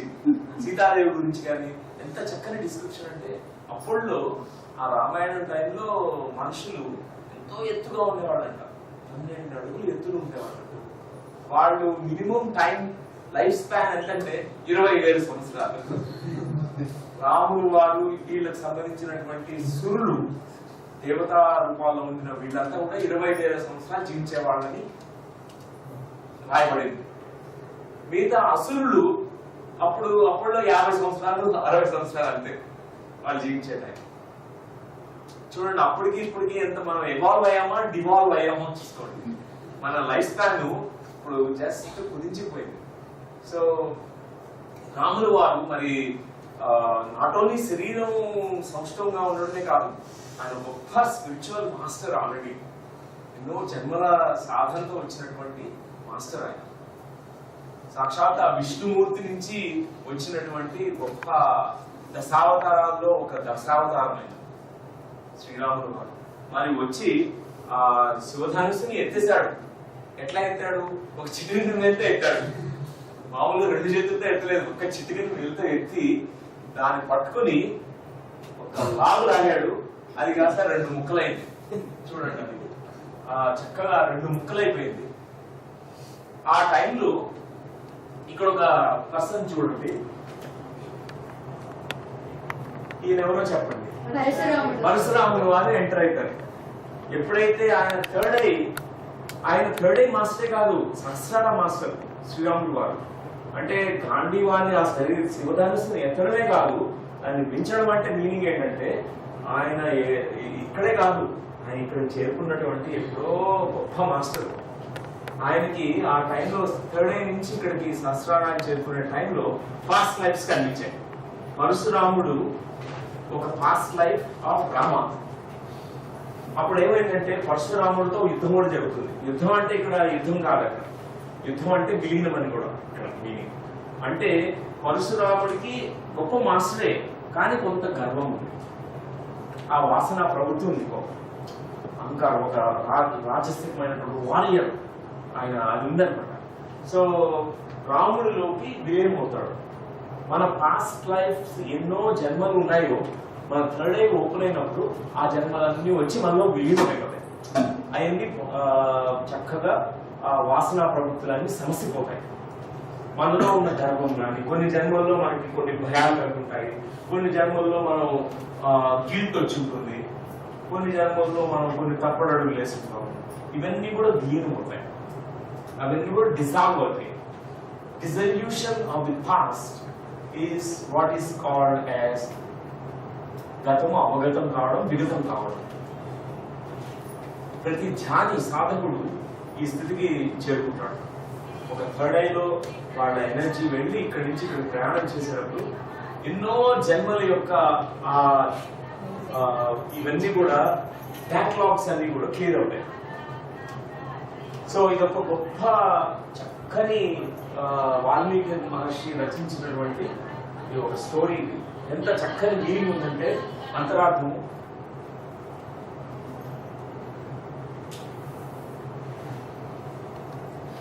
అప్పుడు వీరిద్దరికి చక్కని సీతారాముల యొక్క ఆ మ్యారేజ్ జరుగుతుంది. అంటే సీతాదేవి ప్రకృతి, శ్రీరాములు వారు పురుషుడు. అంటే పురుషుడు అంటే వేదాల్లో ఎక్కువ అని కాదు, సీతాదేవి అంటే మహిళ అంటే తక్కువ అని కాదు. అక్కడ ప్రకృతి పురుషుడు కలయికే ఈ రామాయణంలో చక్కగా ప్రజెంట్ చేయబడింది అంతే. అంటే ప్రకృతి అంటేనే శక్తి, మూల ప్రకృతి శక్తి. ఆ శక్తి, ఈ పురుషుడు అంటేనే కాన్షియస్నెస్, చైతన్యం. ఈ శక్తి చైతన్యముల యొక్క కలయిక, ఆ పరిణయం, marriage between consciousness and energy. లేకపోతే ఈ రెండు దగ్గరలో ఉంటాయి, మనకి ఈ రెండు ఈక్వేషన్స్ అర్థం కావు. సో కరెక్ట్ సాంగ్ వచ్చింది, కౌసల్య సుప్రజ. సో ఈ రెండు కాన్షియస్నెస్ ఎనర్జీ యొక్క కలయికే ఈ రామాయణంలో సీతారాముల యొక్క కళ్యాణం అన్నమాట. కానీ ఏమైందంటే ఇక్కడ సీతాదేవిని కిడ్నాప్ చేశాడు రావణాసురుడు. అది జరిగింది. ఇక్కడ మధ్యలో ఒక ట్విస్ట్ పెట్టాడు మరి వాల్మీకి మహర్షి. అంటే మన యొక్క శక్తి కిడ్నాప్ కాబడుతుంది. ఎట్లా కిడ్నాప్ చేస్తాం మన శక్తిని? ఎవరు కిడ్నాప్ చేస్తారు? రావణాసురుడు. ఆ రావణాసురుడు అంటేనే మనలో ఉండే రాజసికమైనటువంటి తామసిక ప్రవృత్తులు మన ఎనర్జీని డిప్లీట్ చేస్తాయి. చక్కని ఎనర్జీతో మనం పుట్టాము, సీతాదేవికి ఉండే అంత ఎనర్జీతో మనం పుట్టాము. మన యొక్క చక్కని ఆరా చూస్తే చిన్నప్పుడు పుట్టినప్పుడు ఒక గోల్డెన్ ఎగ్ లాగా ఉంటుంది మన చుట్టూ. పెరిగే కొద్దీ ఆ ఎగ్ అంతా మొత్తం ఎనర్జీ అంతా కోల్పోయి చిన్న హోల్స్ పడిపోయినటువంటి ఆరా వస్తుంది మనకి. అంటే మనం కిడ్నాప్ అయిపోయింది ఎనర్జీ అంతా. సో ఈ సీతని క్యాప్టివేట్ చేసి ఆయన ఒక శ్రీలంకలో పెట్టేశాడు. శ్రీలంక అంటేనే మరి అజ్ఞానానికి సూచిక, డార్క్నెస్. అంటే ఈ శ్రీలంక పాపం అదే డార్క్నెస్ కాదు, మంచి బ్యూటిఫుల్ ఐలాండ్.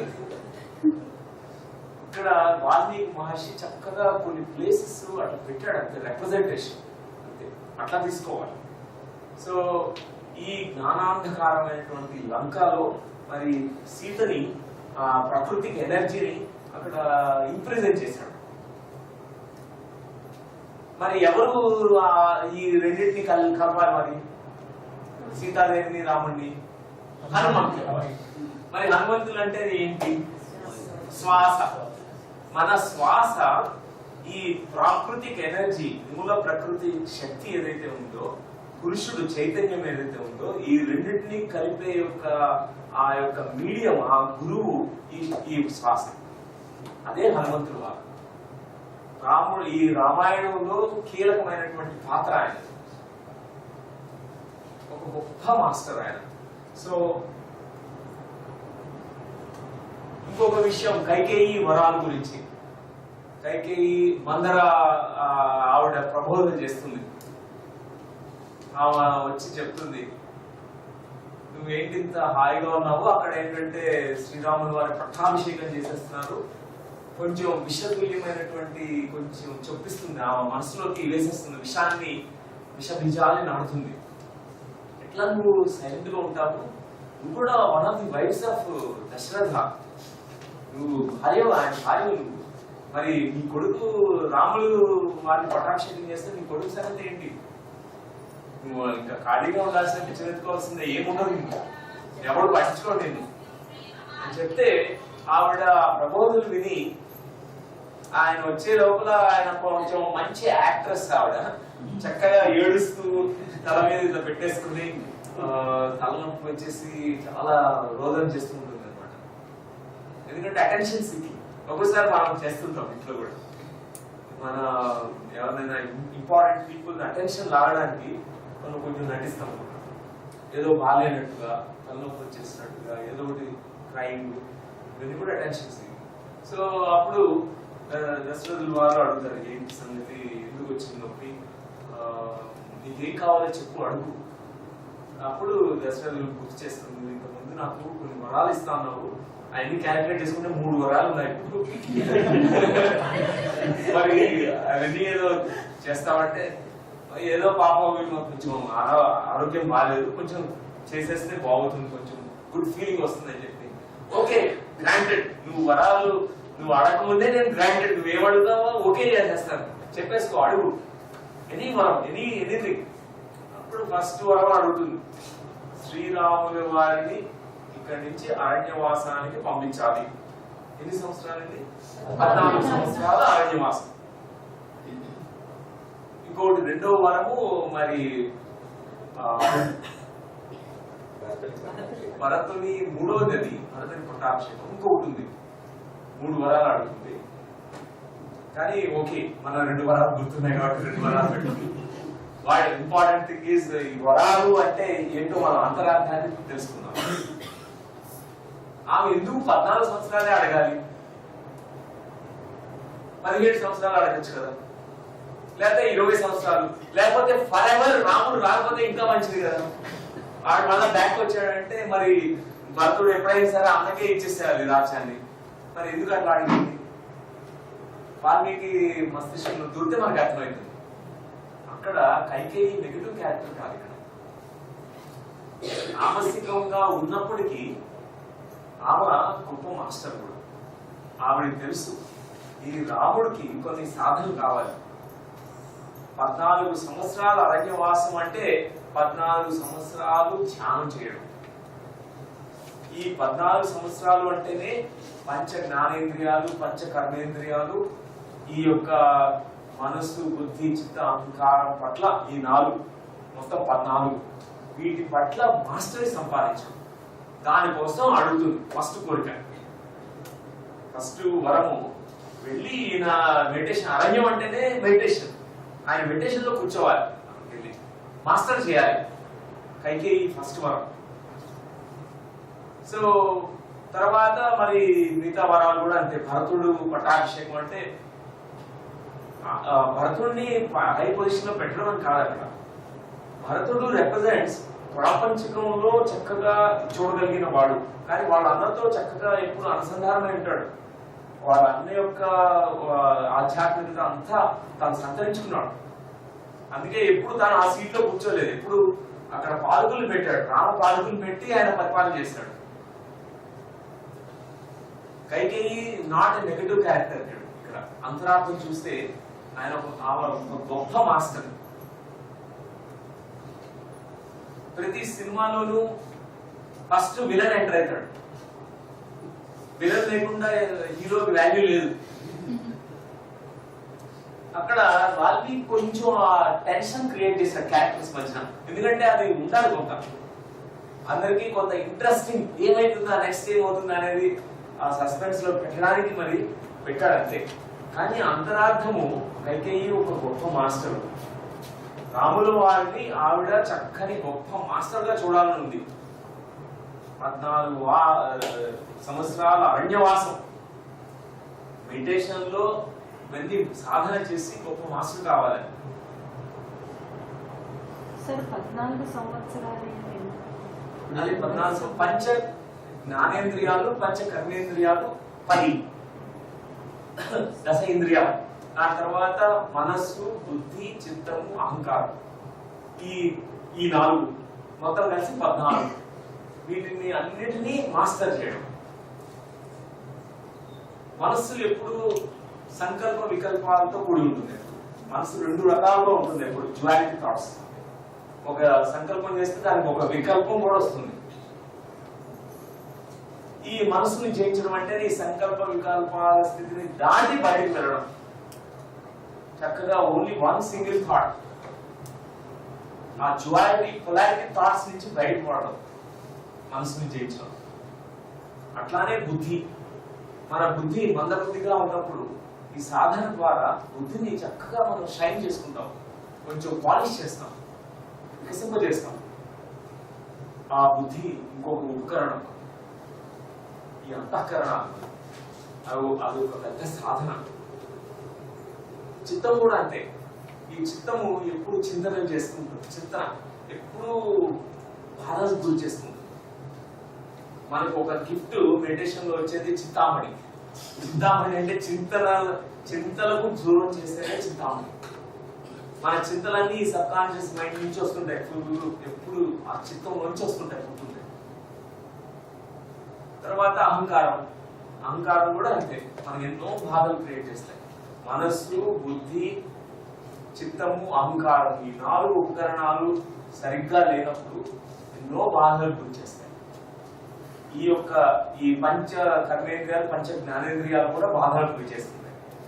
వీటి యొక్క సాధనలే మరి ఈ రాముణ్ణి వనవాసానికి పంపించడం అంటే 14 సంవత్సరాలు అది సాధన చేయడానికి. ఆ విధంగా మనం ఈ అంతరార్థాన్ని స్వీకరించాలి. సో నెక్స్ట్ రాముల వారు ఇంకొక ఇనిషియల్ ఫేజెస్ లో ఆయన భరద్వాజ మహర్షి ఆశ్రమానికి వెళ్తాడు ఫస్ట్. నిజంగా భరద్వాజ మహర్షి ఆశ్రమం కూడా ఉంది. ఈ రామాయణం స్టోరీ ఒకటే కాదండి, ఇదేదో వాల్మీకి కల్పితం కాదు. నిజమైన జరిగినటువంటి యథార్థాన్ని కొంచెం కల్పించి కొంచెం మసాలా యాడ్ చేసి రాశారు అంతే. అంతే, నిజంగా జరిగింది. there are enough evidences that Ramayana Treta Yuga existed on this earth plane. Really they were there, they lived here. కానీ మన అంతరార్థాన్ని, ఆయన రాసినటువంటి ఆ అంతరార్థాన్ని, ఆ జ్ఞానాన్ని మనం స్వీకరించాలి. భరద్వాజ ఆశ్రమం ఒకటి ఉంది. భరద్వాజుడు అంటేనే మీనింగ్ హఠయోగంలో మాస్టర్, హఠయోగ సాధనలో ఒక అభ్యాసం చేసి దానిలో నిష్ణాతుడైన వాడు భరద్వాజ మహర్షి. ఒక సాధకుడు ఫస్ట్ బిగినింగ్ స్టేజ్ లో మనం ఈ హఠయోగంలోకి వెళ్ళిపోతాం. హఠయోగం అంటేనే ఈ ఫిజికల్ బాడీ ద్వారా మనం యోగాసనాలు చేసి ఒక శాస్త్రాన్ని చేరుకోవడం ట్రై చేస్తాం, కానీ కుదరదు. దాని తర్వాత మనం బ్రీదింగ్ లో సుఖ ప్రాణాయామం కాకుండా ఈ రేచకము కుంభకము హఠయోగ ప్రాణాయామాలు చాలా ఉన్నాయి, అవన్నీ చేయడానికి ట్రై చేస్తాం. ర్యాపిడ్ బ్రీదింగ్ అవన్నీ చేస్తాం. హఠయోగ సాధనలు ఇవన్నీ కూడా కఠోర సాధనలు. బాడీని స్నానం చేస్తాం, 40 రోజులు ఉపవాసం అని చెప్పేసి ఆ టైంలో ఒట్టి కాస్మిక్ ఎనర్జీ తీసుకోవడం, ఇవన్నీ కూడా చాలా మన దేహాన్ని కొంత బాధలకు గురి చేసి కొంచెం డిఫికల్టీస్ పెట్టి అది చేసి మనం సాధన చేస్తాం. దీంట్లో భరద్వాజ మహర్షి నిష్ణాతుడు. ఫస్ట్ రాముల వారు అక్కడికి వెళ్తారు. భరద్వాజ మహర్షి ఆ ఆశ్రమంలో ఆయన కొన్ని సాధన చేశాడు, హఠయోగ సాధన. భరద్వాజ మహర్షికే తెలుసు రాముడు ఈ హఠయోగాన్ని మించినటువంటి మాస్టర్ ఈయన ఆల్రెడీ. ఎందుకంటే ఆయనకి అర్థమైంది ఈయన ఇక్కడ కాదు, ఈయన కొంచెం నాకంటే పై ఎన్నో మెట్లు పైకి ఎత్తినటువంటి మాస్టర్ ఈయన. ఈ హఠయోగంలో కాదు ఈయన, ఆయన ఒక గొప్ప జ్ఞానయోగంలో ఉన్నటువంటి మాస్టర్ ఈయన, రాజయోగంలో ఉన్నటువంటి మాస్టర్. కాబట్టి ఈయన్ని నెక్స్ట్ ఆశ్రమానికి పంపిస్తాడు. పేరు చెప్తాను. నెక్స్ట్ ఆశ్రమం చిత్రకూటం. చిత్రకూటం అనే ఒక ప్లేస్ ఉందండి మన ఇండియాలోనే, ఉత్తర భారతదేశంలో. అక్కడ పంపిస్తారు. చిత్రకూటం అంటే హఠయోగంలో ఫర్ ఎగ్జాంపుల్ మీరు బ్రెత్ ని ఫాస్ట్ గా తీసుకోండి, టెంపరీగా మీ బాడీ మీ బ్రెత్ ఏం చేస్తుందంటే మైండ్ ని స్టాప్ చేస్తుంది. హఠయోగం ద్వారా మీ ఇక్కడే ఉంది ఫోకస్ అంతా, మైండ్ జీరో అయిపోతుంది. కానీ హఠయోగం ద్వారా. కానీ ఆనాపాన సతిలో మీరు ట్రై చేయండి, బ్రెత్ వాచి లేదు, మైండ్ ఎక్కువ పరిగెడుతుంది. కానీ హఠయోగం టెంపరీగా వర్క్ చేస్తుంది, కానీ పర్మనెంట్ కాదు. హఠయోగం ఒక్కసారిగా ఎనర్జీ సర్జ్ ఇట్లా పైకి వెళ్ళిపోతుంది బాగా, కానీ వెంటనే పడిపోతుంది టెంపరీగా. ఆ హఠయోగ సాధన కాదు. చిత్రకూటము అంటేనే మన యొక్క చిత్తము శాంతపడినటువంటి ఆ స్థితిని చిత్రకూట స్థితి. చిత్రకూట ఆశ్రమానికి వెళ్తాడు అంటే చక్కగా తన యొక్క ఈ యొక్క ఆనాపానసతి సుఖ ప్రాణాయామం హఠయోగ కాదు, నార్మల్ న్యాచురల్ ప్రాక్టీసెస్. మనం బ్రెత్ తో ఎప్పుడు ఆడుకోకూడదు. న్యాచురల్ నార్మల్ ఏదైతే జరుగుతుందో దాన్ని చక్కగా ఫిట్నెస్ చేస్తూ మన చిత్తాన్ని ప్రక్షాళన చేసుకోవాలి, జీరో స్టేట్ వస్తుంది. అదే చిత్రకూట స్థితి. ఆ చిత్రకూటం తర్వాత నెక్స్ట్ అత్రి ఆశ్రమానికి వెళ్తాడు. చూడండి, ఒక్కొక్కటి ఒక ధ్యాన సాధకుడికి ఒక్కొక్క స్థితిని వాల్మీకి మహర్షి ప్రజెంట్ చేశాడు. అత్రి అంటేనే మనందరికీ తెలుసు, త్రిగుణాతీత స్థితి పొందినటువంటి గొప్ప ఋషి, మహర్షి. అత్రి మహాముని మహర్షి, గొప్ప మాస్టర్ ఆయన. అత్రి మహాముని ఆయన భార్య అయినటువంటి అనసూయ మాత వారిద్దరికి దత్తాత్రేయుడు పుట్టాడు. ఈ అత్రి ఆశ్రమానికి రాములు వారు వెళ్ళడం అంటేనే ఆయన త్రిగుణాతీత స్థితి సాధన చేశాడు. అక్కడ త్రిగుణాలు మించినటువంటి సాధన. చిత్రకూటంలో చిత్తము 0 అయిపోయింది. హాయిగా 0 స్టేట్ ని రీచ్ అయిపోయాడు. 0 స్టేట్ తర్వాత నెక్స్ట్ మెట్టు ఇదే త్రిగుణాతీత స్థితి, అనసూయ స్థితి. అంటే త్రిగుణాతీత స్థితిలో ఈ 3 గుణాన్ని దాటి వెళ్ళిపోయాడు. శుద్ధ సాత్వికం దాటి వెళ్ళిపోయాడు. అనసూయ మాత స్థితి, అసూయ లేనటువంటి స్థితిని అనసూయ స్థితి అంటాం. అదొక సాధన. ఒక సాధకుడు ఎన్నో మెట్లు ఎక్కిన తర్వాత ఒక మెట్టులో ఆయనకి టెస్ట్ వస్తుంది. వేరే వాళ్ళని చూసి జెలస్ గా ఫీల్ కాకుండా ఉండడం. లేకపోతే మనకంటే కొంచెం థర్డ్ ఎక్స్పీరియన్స్ ఎక్కువ వచ్చిన జెలస్ వచ్చేస్తుంది. ఇది యాస్ట్రల్ ట్రావెల్ బాగా వచ్చేస్తుంది, నాకు రావట్లేదు. విపరీతమైన థర్డ్ ఎక్స్పీరియన్స్ ఒక్కటి రావట్లేదు, జెలస్ గా ఫీల్ అవుతుంది. ఇప్పుడు ఎంత చక్కగా మాస్టర్ అయిపోతున్నాడు. నేను ఎక్కడ వేసిన బొమ్మలు అప్పుడే అసూయ వస్తుంది అందరి పట్ల. ఆ అనసూయ స్థితికి చేరుకోవాలి. ఓకే, నా ఫ్రెండ్ యొక్క ఎక్స్పీరియన్స్ నా ఎక్స్పీరియన్స్ నేను కూడా నేర్చుకుంటాను. He's an inspiration to me. Let us celebrate that, let us be happy for him. ఆ స్థితి అనసూయ స్థితి. వేరే వాళ్ళ యొక్క అభివృద్ధిని చూసి మనం ఆనందించడమే అనసూయ స్థితి. అంటే no separation stage. Ramakrishna Paramahamsa వారికి థ్రోట్ క్యాన్సర్ వచ్చింది. వాళ్ళ శిష్య బృందం అడిగారు, స్వామీజీ నువ్వు అందరికి ఎన్నో చేస్తావు, హీలింగ్ చేసావు, చేయగలుగుతావు, మరి నువ్వు చేసుకో, కాళీమాత వస్తుంది కదా అని అడుగు, హీల్ చేయమని. ఆయనకి ఇష్టమే లేదు. ఆయనకి జస్ట్ యాక్సెప్టెన్స్ ఇష్టం. కానీ వీళ్ళు బాగా ప్రెషర్ చేస్తున్నారు. ఆయన ఏమి వీళ్ళు కూడా కాయలేకపోతున్నాడు. అప్పుడు కాళికా మాతని అడుగుతాడు, మాత మరి నా సంగతి ఇట్లా ఉంది, నా శిష్య బృందం అంతా అడుగుతున్నారు, ఏం చేయాలి? సరే నీ గొంతు పూడికిపోతే ఏముంది, వేరే వాళ్ళ గొంతులో తాగుతున్నారు కదా అందరూ అని అంతే. ఒకటే ఆన్సర్. ఆయనకి అర్థమైంది, ఓకే నా గొంతు కూడిపోయింది, మరి మిగతా వాళ్ళ గొంతులు ఉన్నాయి కదా, నేను వాళ్ళు సపరేట్ కాదు కదా. సో వచ్చి అదే చెప్పాడు ఆన్సర్. అనసూయ స్థితి, no separation state, no jealousy state. Jealousy is one of the obstacles. అసూయ, ద్వేషాలు, క్రోధం, లోభం, మోహం అన్ని వస్తాయి. ఈ అసూయ ద్వారా అన్ని పుడతాయి. ఈ అనసూయ స్థితికి చేరుకోవడమే మరి సాధకుడికి రాములు వారు సాధించారు. అత్రి మహర్షి ప్రవేశం చేశారు, ఆశ్రమంలోకి వెళ్ళాడు, వెంటనే జరిగింది, సాధన చేశాడు ఆయన. మనం అనుకుంటాం రాములు వారు పుట్టంగానే ఇంకా అన్ని ఎన్లైటెడ్ అని, ఏం సాధన లేకుండా మనం కూడా అట్లా వచ్చుంటే ఎంత బాగుంటుంది అనిపిస్తుంది. డైరెక్ట్ గా అక్కడ పూర్ణాత్మ నుంచి ఇక్కడ పుట్టడమే మొత్తం గొప్ప మాస్టర్ గా పుట్టేస్తే బాగుంటుంది, ఎన్ని గోతులు కావాలా సాధన చేసుకోవాలి. కాదు, ప్రతి ఒక్కళ్ళు కూడా సాధన చేశారు. కృష్ణులు వారు సాధన చేశాడు, అన్ని చేశారు. వాళ్ళు స్కూల్కి వెళ్ళారు. కృష్ణులు వారు రోజు ఒక నదిని నీరుకుంటూ సాందీపుడి యొక్క ఆశ్రమానికి వెళ్ళి అక్షరాభ్యాసం చేసుకున్నాడు, అన్ని నేర్చుకున్నాడు ఆయన. మనకి అన్ని రికార్డ్ చేయరు కదా హిస్టరీ బుక్స్ లో, కానీ థర్డ్ అయితే చూస్తే అర్థమవుతుంది. వాళ్ళు కూడా ఎంతో సాధన చేశారు.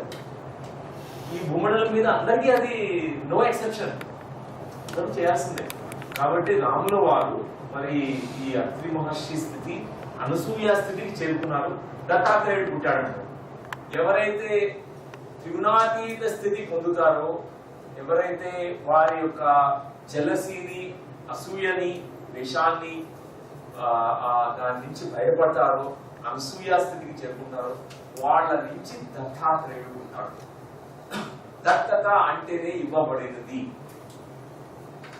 అంటే శ్రీరాములు వారికి అనిమా సిద్ధులు గాని, మరి వారి నుంచి గొప్ప దత్తాత్రేయుడు పుట్టాడు. అంటే ఏ సాధకుడికైనా ఆ దత్తాత్రేయుడు పుట్టాడు. అంటే మనలో నుంచి ఎన్నో అంతర్గతమైనటువంటి ఆ జ్ఞానము, సిద్ధులు, ఆ బుద్ధి అన్ని బయటకు వస్తాయి. అదే దత్తాత్రేయ స్థితి. అష్టసిద్ధులే కాదు, సహస్ర బుద్ధులు వస్తాయి మనకి. ఒక బుద్ధత్వ ప్రాప్తి కలుగుతుంది ఈ అత్రి మహాముని స్థితి, అనసూయ స్థితికి చేరుకోవడం. అదే శ్రీరాములు వారు సాధించారు ఇక్కడ.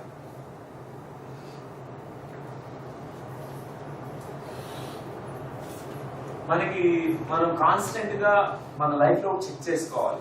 మన ఫీలింగ్స్ మన ఇండికేటర్స్. ఒకసారి మనకి కలుగుతుంటుంది కొంచెం వేరే వాడు మనకంటే కొంత ఎక్కువ స్థితిలో ఉన్నప్పుడు ఆ లోపం కనిపిస్తుంది మనకు. వెంటనే నేను ఇంకా అక్కడ రీచ్ కాలేదు, వీళ్ళంతా తొందరగా నాకంటే వెళ్ళిపోతున్నారు. Grass is more greener in the neighbour's house.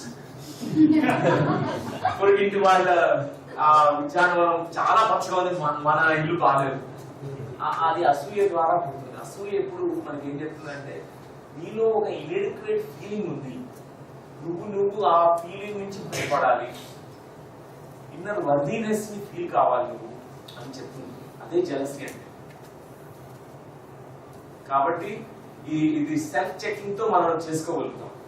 మన సాధనలో ఈ త్రిగుణాలని మించినటువంటి స్థితికి మనం చేరుకోగలుగుతాం. మన ఈక్వేషన్ 99% సాత్వికము, 0.5% రాజసికం, 0.5% తామసికం ఉంటే చాలు. 99% సాత్వికం వెళ్ళిపోవాలి. అంటే that's ideal state for a growth, spiritual growth.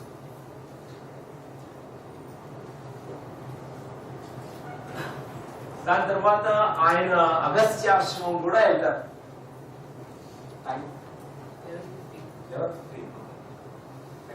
ఇది దీని తర్వాత ప్రయత్నిస్తాను. అగస్త్య మహాముని మహర్షి కేరళలో ఈయన ఒక ఆశ్రమం ఉంది. ఆయన ఒక పర్వతం, ఒక హిల్ కొండ ఉంది, అగస్త్య హిల్స్ అంటారు. ఆయన అక్కడ మెడిటేషన్ చేస్తారు. వీళ్ళంతా మాస్టర్ గారు చాలా ప్లేసెస్ లో మెడిటేషన్ చేసిన వాళ్ళే. ఈ అగస్త్య మహర్షి యొక్క స్పెషాలిటీ ఏంటంటే, ఈయన ఆశ్రమం సర్వం కల్విదం బ్రహ్మ సాధన. రాముల వారు అక్కడికి వచ్చారు. ఇప్పుడు మన తిరునాథి స్థితికి వెళ్ళిపోయారు, అత్రి మహాముని, అనసూయ స్థితి. దాని తర్వాత వచ్చాడు అక్కడికి అగస్త్య మహర్షి దగ్గరికి. అక్కడ అగస్త్య మహర్షి ఈయనకి ఈ టీచింగ్స్ ఇప్పుడు వివేకానంద అందరిలో సేమ్ ఇదే ఉంది.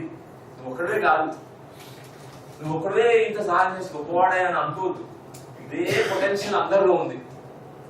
సర్వం కల్విదం బ్రహ్మ. నీలో ఉన్నటువంటి ఆ బుద్ధుడిని చూసుకున్నావు, అదే బుద్ధుడిని అందరిలో చూడు.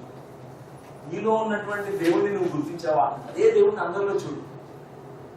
వాళ్ళలో రాక్షసులను చూడద్దు, వాళ్ళలో దివ్యత్వాన్ని చూడు. అందరిలో అది ఒక బీజ రూపంలో ఉంది. మీలో వృక్షమైంది, వాళ్ళ ఇంకా బీజ రూపంలో ఉంది, కానీ చూడు, గుర్తించు. సర్వం కల్విదం బ్రహ్మ అనే సాధన ఆయన ఇక్కడ చేశాడు అగస్త్య మహర్షి దగ్గర. ఎంతమంది గురువులు ఉన్నారు చూడండి, ఎంతమంది హెల్ప్ చేస్తారో చూడండి. ఒక్కోసారి పరోక్షంగాను, ప్రత్యక్షంగాను. ఒక తుమ్మిద ఎట్లా అన్ని దగ్గర నుంచి మకరందాన్ని సేకరిస్తుందో, అన్ని పుష్పాల నుంచి, అట్లా అందరు మాస్టర్స్ నుంచి నేర్చుకోవాలి. సో రాముడు ఎంతమంది మాస్టర్స్ కలిసాడు చూడండి.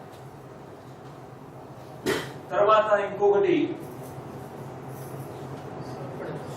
పంచవటి ఆశ్రమం అని ఒకటి ఉంది. పంచవటి ఆశ్రమం అక్కడికి పంపిస్తాడు అనమాట. ఒక్కొక్క మాస్టర్ ఇక్కడ అయిపోగానే ఆ నెక్స్ట్ పంపించేవాడు. భరద్వాజ మహర్షి దగ్గర స్టార్ట్ అయింది. భరద్వాజ మహర్షి హఠయోగం కొంత నేర్పించాడు, అర్థమైపోయింది, ఆయనకి తెలిసిపోయింది ఇతను హఠయోగం పర్సన్ కాదు, ఎన్నో జన్మల్లో ఆల్రెడీ పరాకాష్ఠ జ్ఞానంలో నెంబర్ 1 రీచ్ అయిపోయినప్పుడు నెక్స్ట్ వెళ్ళిపోవాలని చెప్పి పంపించేశాడు. మిగతా ఆశ్రమాన్ని పంపించేశాడు. అక్కడి నుంచి అగస్త్య మహర్షికి, అత్రి మహామునికి. తర్వాత ఈ పంచవటి ఆశ్రమం దగ్గరికి ఇక్కడికి వెళ్తాడు. సర్వం కల్విదం బ్రహ్మ తర్వాత ఇక్కడికి వెళ్తాడు అనమాట. ఇక్కడ ఒక గొప్ప ఇన్సిడెంట్ జరుగుతుంది. ఇక్కడ శూర్పణఖ యొక్క ముక్కు చెవుల్ని కొయ్యాడు. శూర్పణఖ రావణాసురుడి అక్కన చెల్లెలు చెల్లెలు. చెల్లెలు ఆవిడ ఒకసారి ఆ రెండుని చూస్తూ రాముల వారిని చూసి చాలా మోసపడుతుంది. Love at first sight. ఆవిడకి వెంటనే పెళ్లి చేసుకుంటే రాముల వారినే పెళ్లి చేసుకోవాలి తెలుసు. రాముల వారికి ఆల్రెడీ పెళ్లి అయిపోయింది, సీతాదేవి కూడా ఉంది అక్కడ. తీరని కోరిక. మరి అప్పుడు లక్ష్మణుడు గమనిస్తాడు అనమాట. ఇదంతా అంతరార్థం గ్రహించాలి మనం. అంతరార్థం వేరేదన్నమాట. ఒక తామసిక ప్రవృత్తి కలది శూర్పణఖ. తన ఐడెంటిఫికేషన్ అంతా కూడా ఫేస్ వాల్యూ అంటారు కదా. అంటే ఎప్పుడు చక్కగా మేకప్ దీనికే ఎక్కువ టైం స్పెండ్ చేస్తుంటాం. మన అంతరంలో ఉన్నటువంటి ఆత్మ సౌందర్యాన్ని కోసంగా మనం లేదు, బాహ్య సౌందర్యం కోసం పాకులాడే తామసిక ప్రవృత్తి కలిగదే శూర్పణఖ. ఓకే, వచ్చినప్పుడు లక్ష్మణుడు వారు ఫస్ట్ గమనిస్తారు. ఆమెని ఎక్కడో కట్ చేయాలి కదా, ఆమె యొక్క ఈగోని కట్ చేయాలి. ఇది కాదు, ఇది బాహ్య సౌందర్యం కాదు. ఈ ముక్కుని కట్ చేస్తాడు. ఇదే కట్ చేస్తే ఇప్పుడు TV9 ఆఫీస్ లో నుంచి వారికి న్యూస్ ఐటమ్స్ ఒక మహిళపై హింసాత్మకమైనటువంటి చర్య, ఉమెన్ ప్రొటెస్ట్. కానీ వాల్మీకి మహర్షి అది కాదు ప్రేరణ చేసింది. ఇక్కడ మీనింగ్ బాహ్య సౌందర్యానికి కాదు, ఇంకా ఇంపార్టెంట్. నోసు ముక్కు ఈ కాదు, చెవులు నాకు బాగున్నాయి, ఈ ముక్కు కూడా పెద్దది పెట్టుకున్నాను, నాకు బాగుంది ముఖం వచ్చేసి, అది కాదు. అంతర్ సౌందర్యం, ఆత్మ సౌందర్యం ఇక్కడ కట్ చేయడం అంటేనే అది. రీసెంట్ గా ఒక 6 నెలల క్రితం ఎక్కడో పూనాలోనో ఎక్కడో ఒక దగ్గర వాళ్ళ డిస్కషన్స్ లో విన్నాను. అక్కడ ముక్కు కోయడం అంటేనే చాలా ఒక షేమ్ఫుల్ యాక్ట్ అన్నమాట. వాళ్ళ కాన్వర్సేషన్ సంభాషణలో నాకు కాట్దేంగి అని చెప్పుకుంటుంటారు. అంటే ఈ ముక్కు కోయడం అంటే వాడికి ఒక పెద్ద షేమ్ అన్నమాట. అంటే సిగ్గుపడాల్సిన చర్య, అట్లా చేస్తేనే అట్లా అనుకుంటుంటారు. కాబట్టి ఇది ఎందుకంటే ఒక బాహ్య సౌందర్యాన్ని నుంచి లక్ష్మణుడు చెప్తున్నాడు శూర్పణఖకి, బాహ్య సౌందర్యం కాదు, అంతర్ సౌందర్యం సంపాదించు. బాహ్యంతో ఇంపార్టెంట్ కాదు. అష్టావక్రుడు అగ్లీ ఫెలో, కానీ ఒక గొప్ప ఆత్మ సౌందర్యంతో అతి సుందరమైనటువంటి మహాపురుషుడు ఆయన. కానీ బాహ్య సౌందర్యానికి ఎప్పుడు ఐడెంటిఫై కావద్దు అని చెప్తున్నాడు. అదే దీని యొక్క అంతరార్థం. మనకి తెలియకపోతే ఇది ఒక పెద్ద అత్యాచారం అనుకుంటాం. ఇదేంటి లక్ష్మణుడు ఒక మహిళల మీద ఇట్లా చేయడం అనేది చాలా అనాగరికం అనుకుంటాం. కాదు, అంతరార్థం డిఫరెంట్ అన్నమాట. అంతర్ సౌందర్యాన్ని చూడడం అనే సాధనే.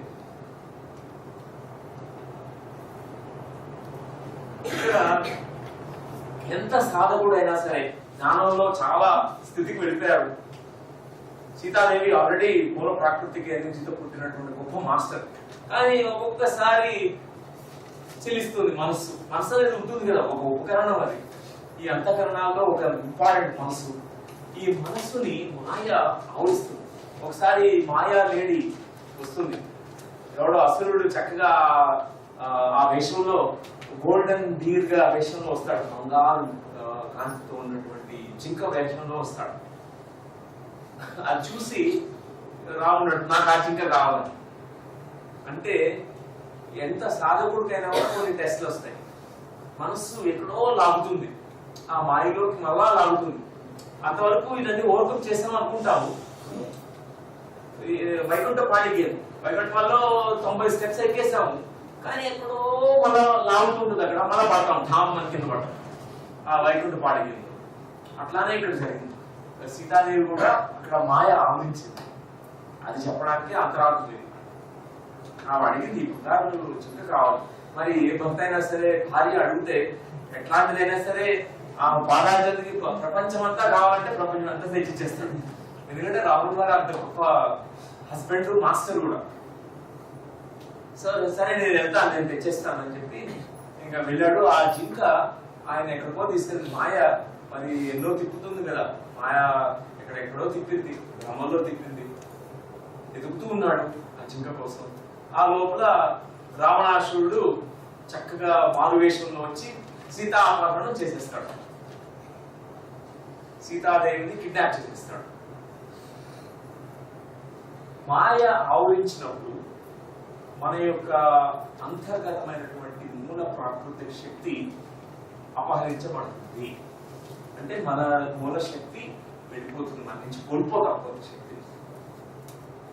ఎప్పుడైతే మాయ అనే ఒక భ్రమను ఎదుర్కొంటామో కొంచెం తప్పుకుంటాం, అలైన్మెంట్ పోతుంది. అంతవరకు చక్కగా మన సోల్తో, ఆత్మతో, మన యొక్క అంతర్గతమైనటువంటి ఆ జ్ఞానంతో మనం ఉన్నాము. సడన్ గా ఈ పొర వచ్చేస్తుంది, ఒక క్లౌడ్ వచ్చేస్తుంది, డార్క్నెస్ వచ్చేస్తుంది. అప్పుడు తప్పినప్పుడు కొంత ఎనర్జీలో అదే ఇక్కడ సీతాదేవిని మరి అపహరించడం అంటే, సీతాదేవిని అపహరించడం కూడా ఆయన ఎన్నో స్టోరీస్ రాశాడు.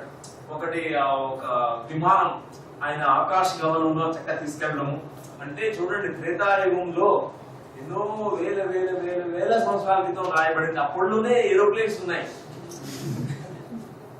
అప్పుడు ఒక పెద్ద పుష్పక విమానం అనేది ఉండేదంట.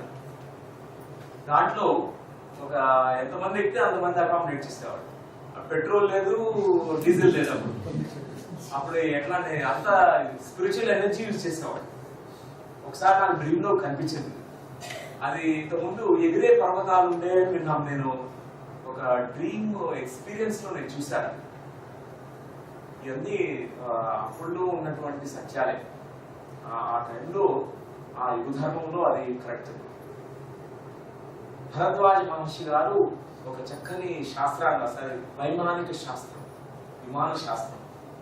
ఆయన గీసినటువంటి రాసినటువంటి విమానం యొక్క మోడల్స్ ఇప్పుడు హార్వర్డ్ యూనివర్సిటీలో దాన్ని పెద్ద రీసెర్చ్ చేస్తున్నారు. వాళ్ళకి మైండ్ బ్లోయింగ్ గా ఉంది, మైండ్ బాగ్లింగ్. గొప్ప సైన్స్ ని ప్రజెంట్ చేశారు భరద్వాజ మహర్షి.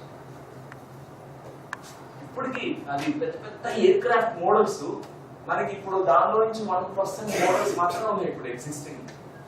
Satellites, rockets, jet planes, aeroplanes. So ఆ టైంలో మరి రావణాసురుని వారు కూడా అది ఆ టెక్నాలజీ యూజ్ చేస్తారు. మరి ఆకాశ భవనంలో వెళ్ళేటప్పుడు ఈ జటాయు వస్తుంది, అది కూడా ట్రై చేస్తుంది సేవ్ చేయడానికి. ఆ ఎనర్జీ సీతాదేవిని మూల ప్రాకృతిక ఎనర్జీ ఏదైతే అపహరించి తీసుకెళ్తున్నాడో దాన్ని స్టాప్ చేయడానికి ట్రై చేస్తుంది.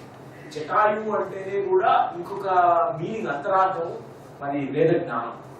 పక్షి దేవతా పక్షి. పక్షి భూమి మీద ఉంటుంది, మరి పైన ఉంటుంది, ఆకాశంలో ఉంటుంది.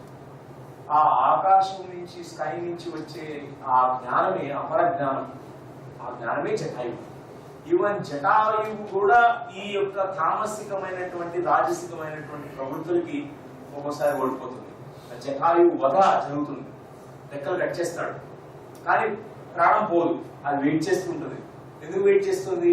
ఆ న్యూస్ వాళ్ళకి క్యారీ చేయాలి. సుగ్రీవుడికో ఎవరికో చెప్తుంది, ఆ వానర సేన వాళ్ళకి చెప్తుంది. ఇది ఒక అంతరార్థం ఉందన్నమాట దీంట్లో. సో వెళ్ళి డైరెక్ట్ గా ఏం చేశాడంటే, రావణాసురుని వాడు లంకలో ఒక అశోక వనంలో పెట్టిస్తాడు. ఇది ఒక చక్కని హ్యూమర్ తో రాసినటువంటి స్టోరీ. సీతాదేవి ఏంటి, ఆమె గొప్ప మాస్టరు.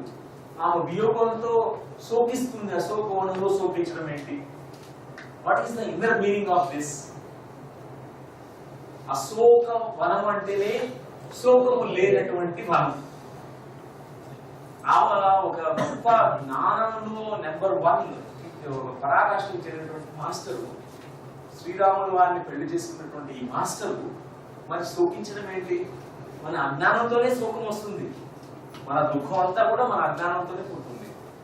మరి అట్లాంటి దుఃఖరాహిత్య స్థితికి వచ్చినటువంటి ఈ మాస్టర్ ఏడవడం ఏంటి? వాల్మీకి గారు ఇక్కడ ఒక మంచి ట్విస్ట్ ఇచ్చారు. అంటే ఈ అశోకవనంలో టెంపరీగా ఆమె just feeling separation between Ram and husband and wife, అంతే. ఆ వియోగాన్ని ఫీల్ అవుతుంది అంతే. కానీ అశోకవనం ఇది. ఆమె దుఃఖరాహిత్య స్థితి ఎప్పుడో చేరుకుంది. అదే అశోకవనం అంటే. అశోకవనం అంటే నో సాడ్ స్టేట్, నో దుఃఖ స్టేట్, దుఃఖ రాహిత్య స్థితి, శోకము లేనటువంటి స్థితి. ఒక ఆత్మక్షేత్రంలో చేరుకున్నటువంటి జ్ఞానక్షేత్రంలో ఉన్నటువంటి ఏ మాస్టర్ అయినా కూడా come what may be greatest difficulties in the world but unshakable. దుఃఖం రాదు, వచ్చినా కూడా ఊరికే అట్లా టచ్ చేస్తుంది, టచ్ చేసినా కూడా అదేం షేక్ చేయదు, టెంపరీ అంతే. That is the state of a master. Sitadevi ఒక గొప్ప మాస్టర్. ఈ అశోకవనంలో ఆమె ఎక్కడో పెట్టారు. ఎట్లా ఇంతకుముందు బ్రిటిషర్స్ మన ఇండియన్స్ అండమాన్ నికోబార్ చేయని పంపించేవాళ్ళు, ఆ ద్వీపంలో పెట్టి. ఎందుకంటే మిగతా ఎక్కడ పెట్టినా వాళ్ళు తప్పించుకునేవాళ్ళు. అక్కడైతే ఆ సముద్రంలో ఏదడానికి ఏముండే కాదు, భయంకరంగా పనిష్మెంట్స్. అలాంటి ప్లేస్ లో లంకలో పెట్టాడు మరి. కానీ ఆమె మాస్టర్ ఆఫ్ ఎన్లైటన్మెంట్, గొప్ప మాస్టర్. సో ఫ్రెండ్స్, మనం కూడా సీతాదేవి స్థితికి చేరుకోవాలి.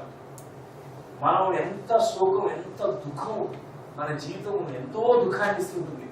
ఈ సంసారం అంటేనే దుఃఖ సాగరం ఉంటుంది, ఇక్కడ దుఃఖం. కానీ ఉన్నప్పటికీ అంటకుండా మనం చెప్తారు.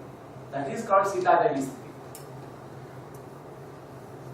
మనం ఎవరైతే మన యొక్క చైతన్యంతో, మూల చైతన్యంతో మనం అనుసంధానం ఉంటామో, ఎట్లాంటి ఛాలెంజెస్ వచ్చినా కూడా లైఫ్ లో మనం ఫేస్ చేయగలుగుతాం. ఆ సీతాదేవి స్థితి ఇది. సో వండర్ఫుల్ ఫ్రెండ్స్, మనం ఒక స్మాల్ బ్రేక్ తీసుకుందాం. టీ బ్రేక్ తీసుకుని మళ్ళీ వచ్చేసి కంటిన్యూ చేద్దాం. Very good. ఒకసారి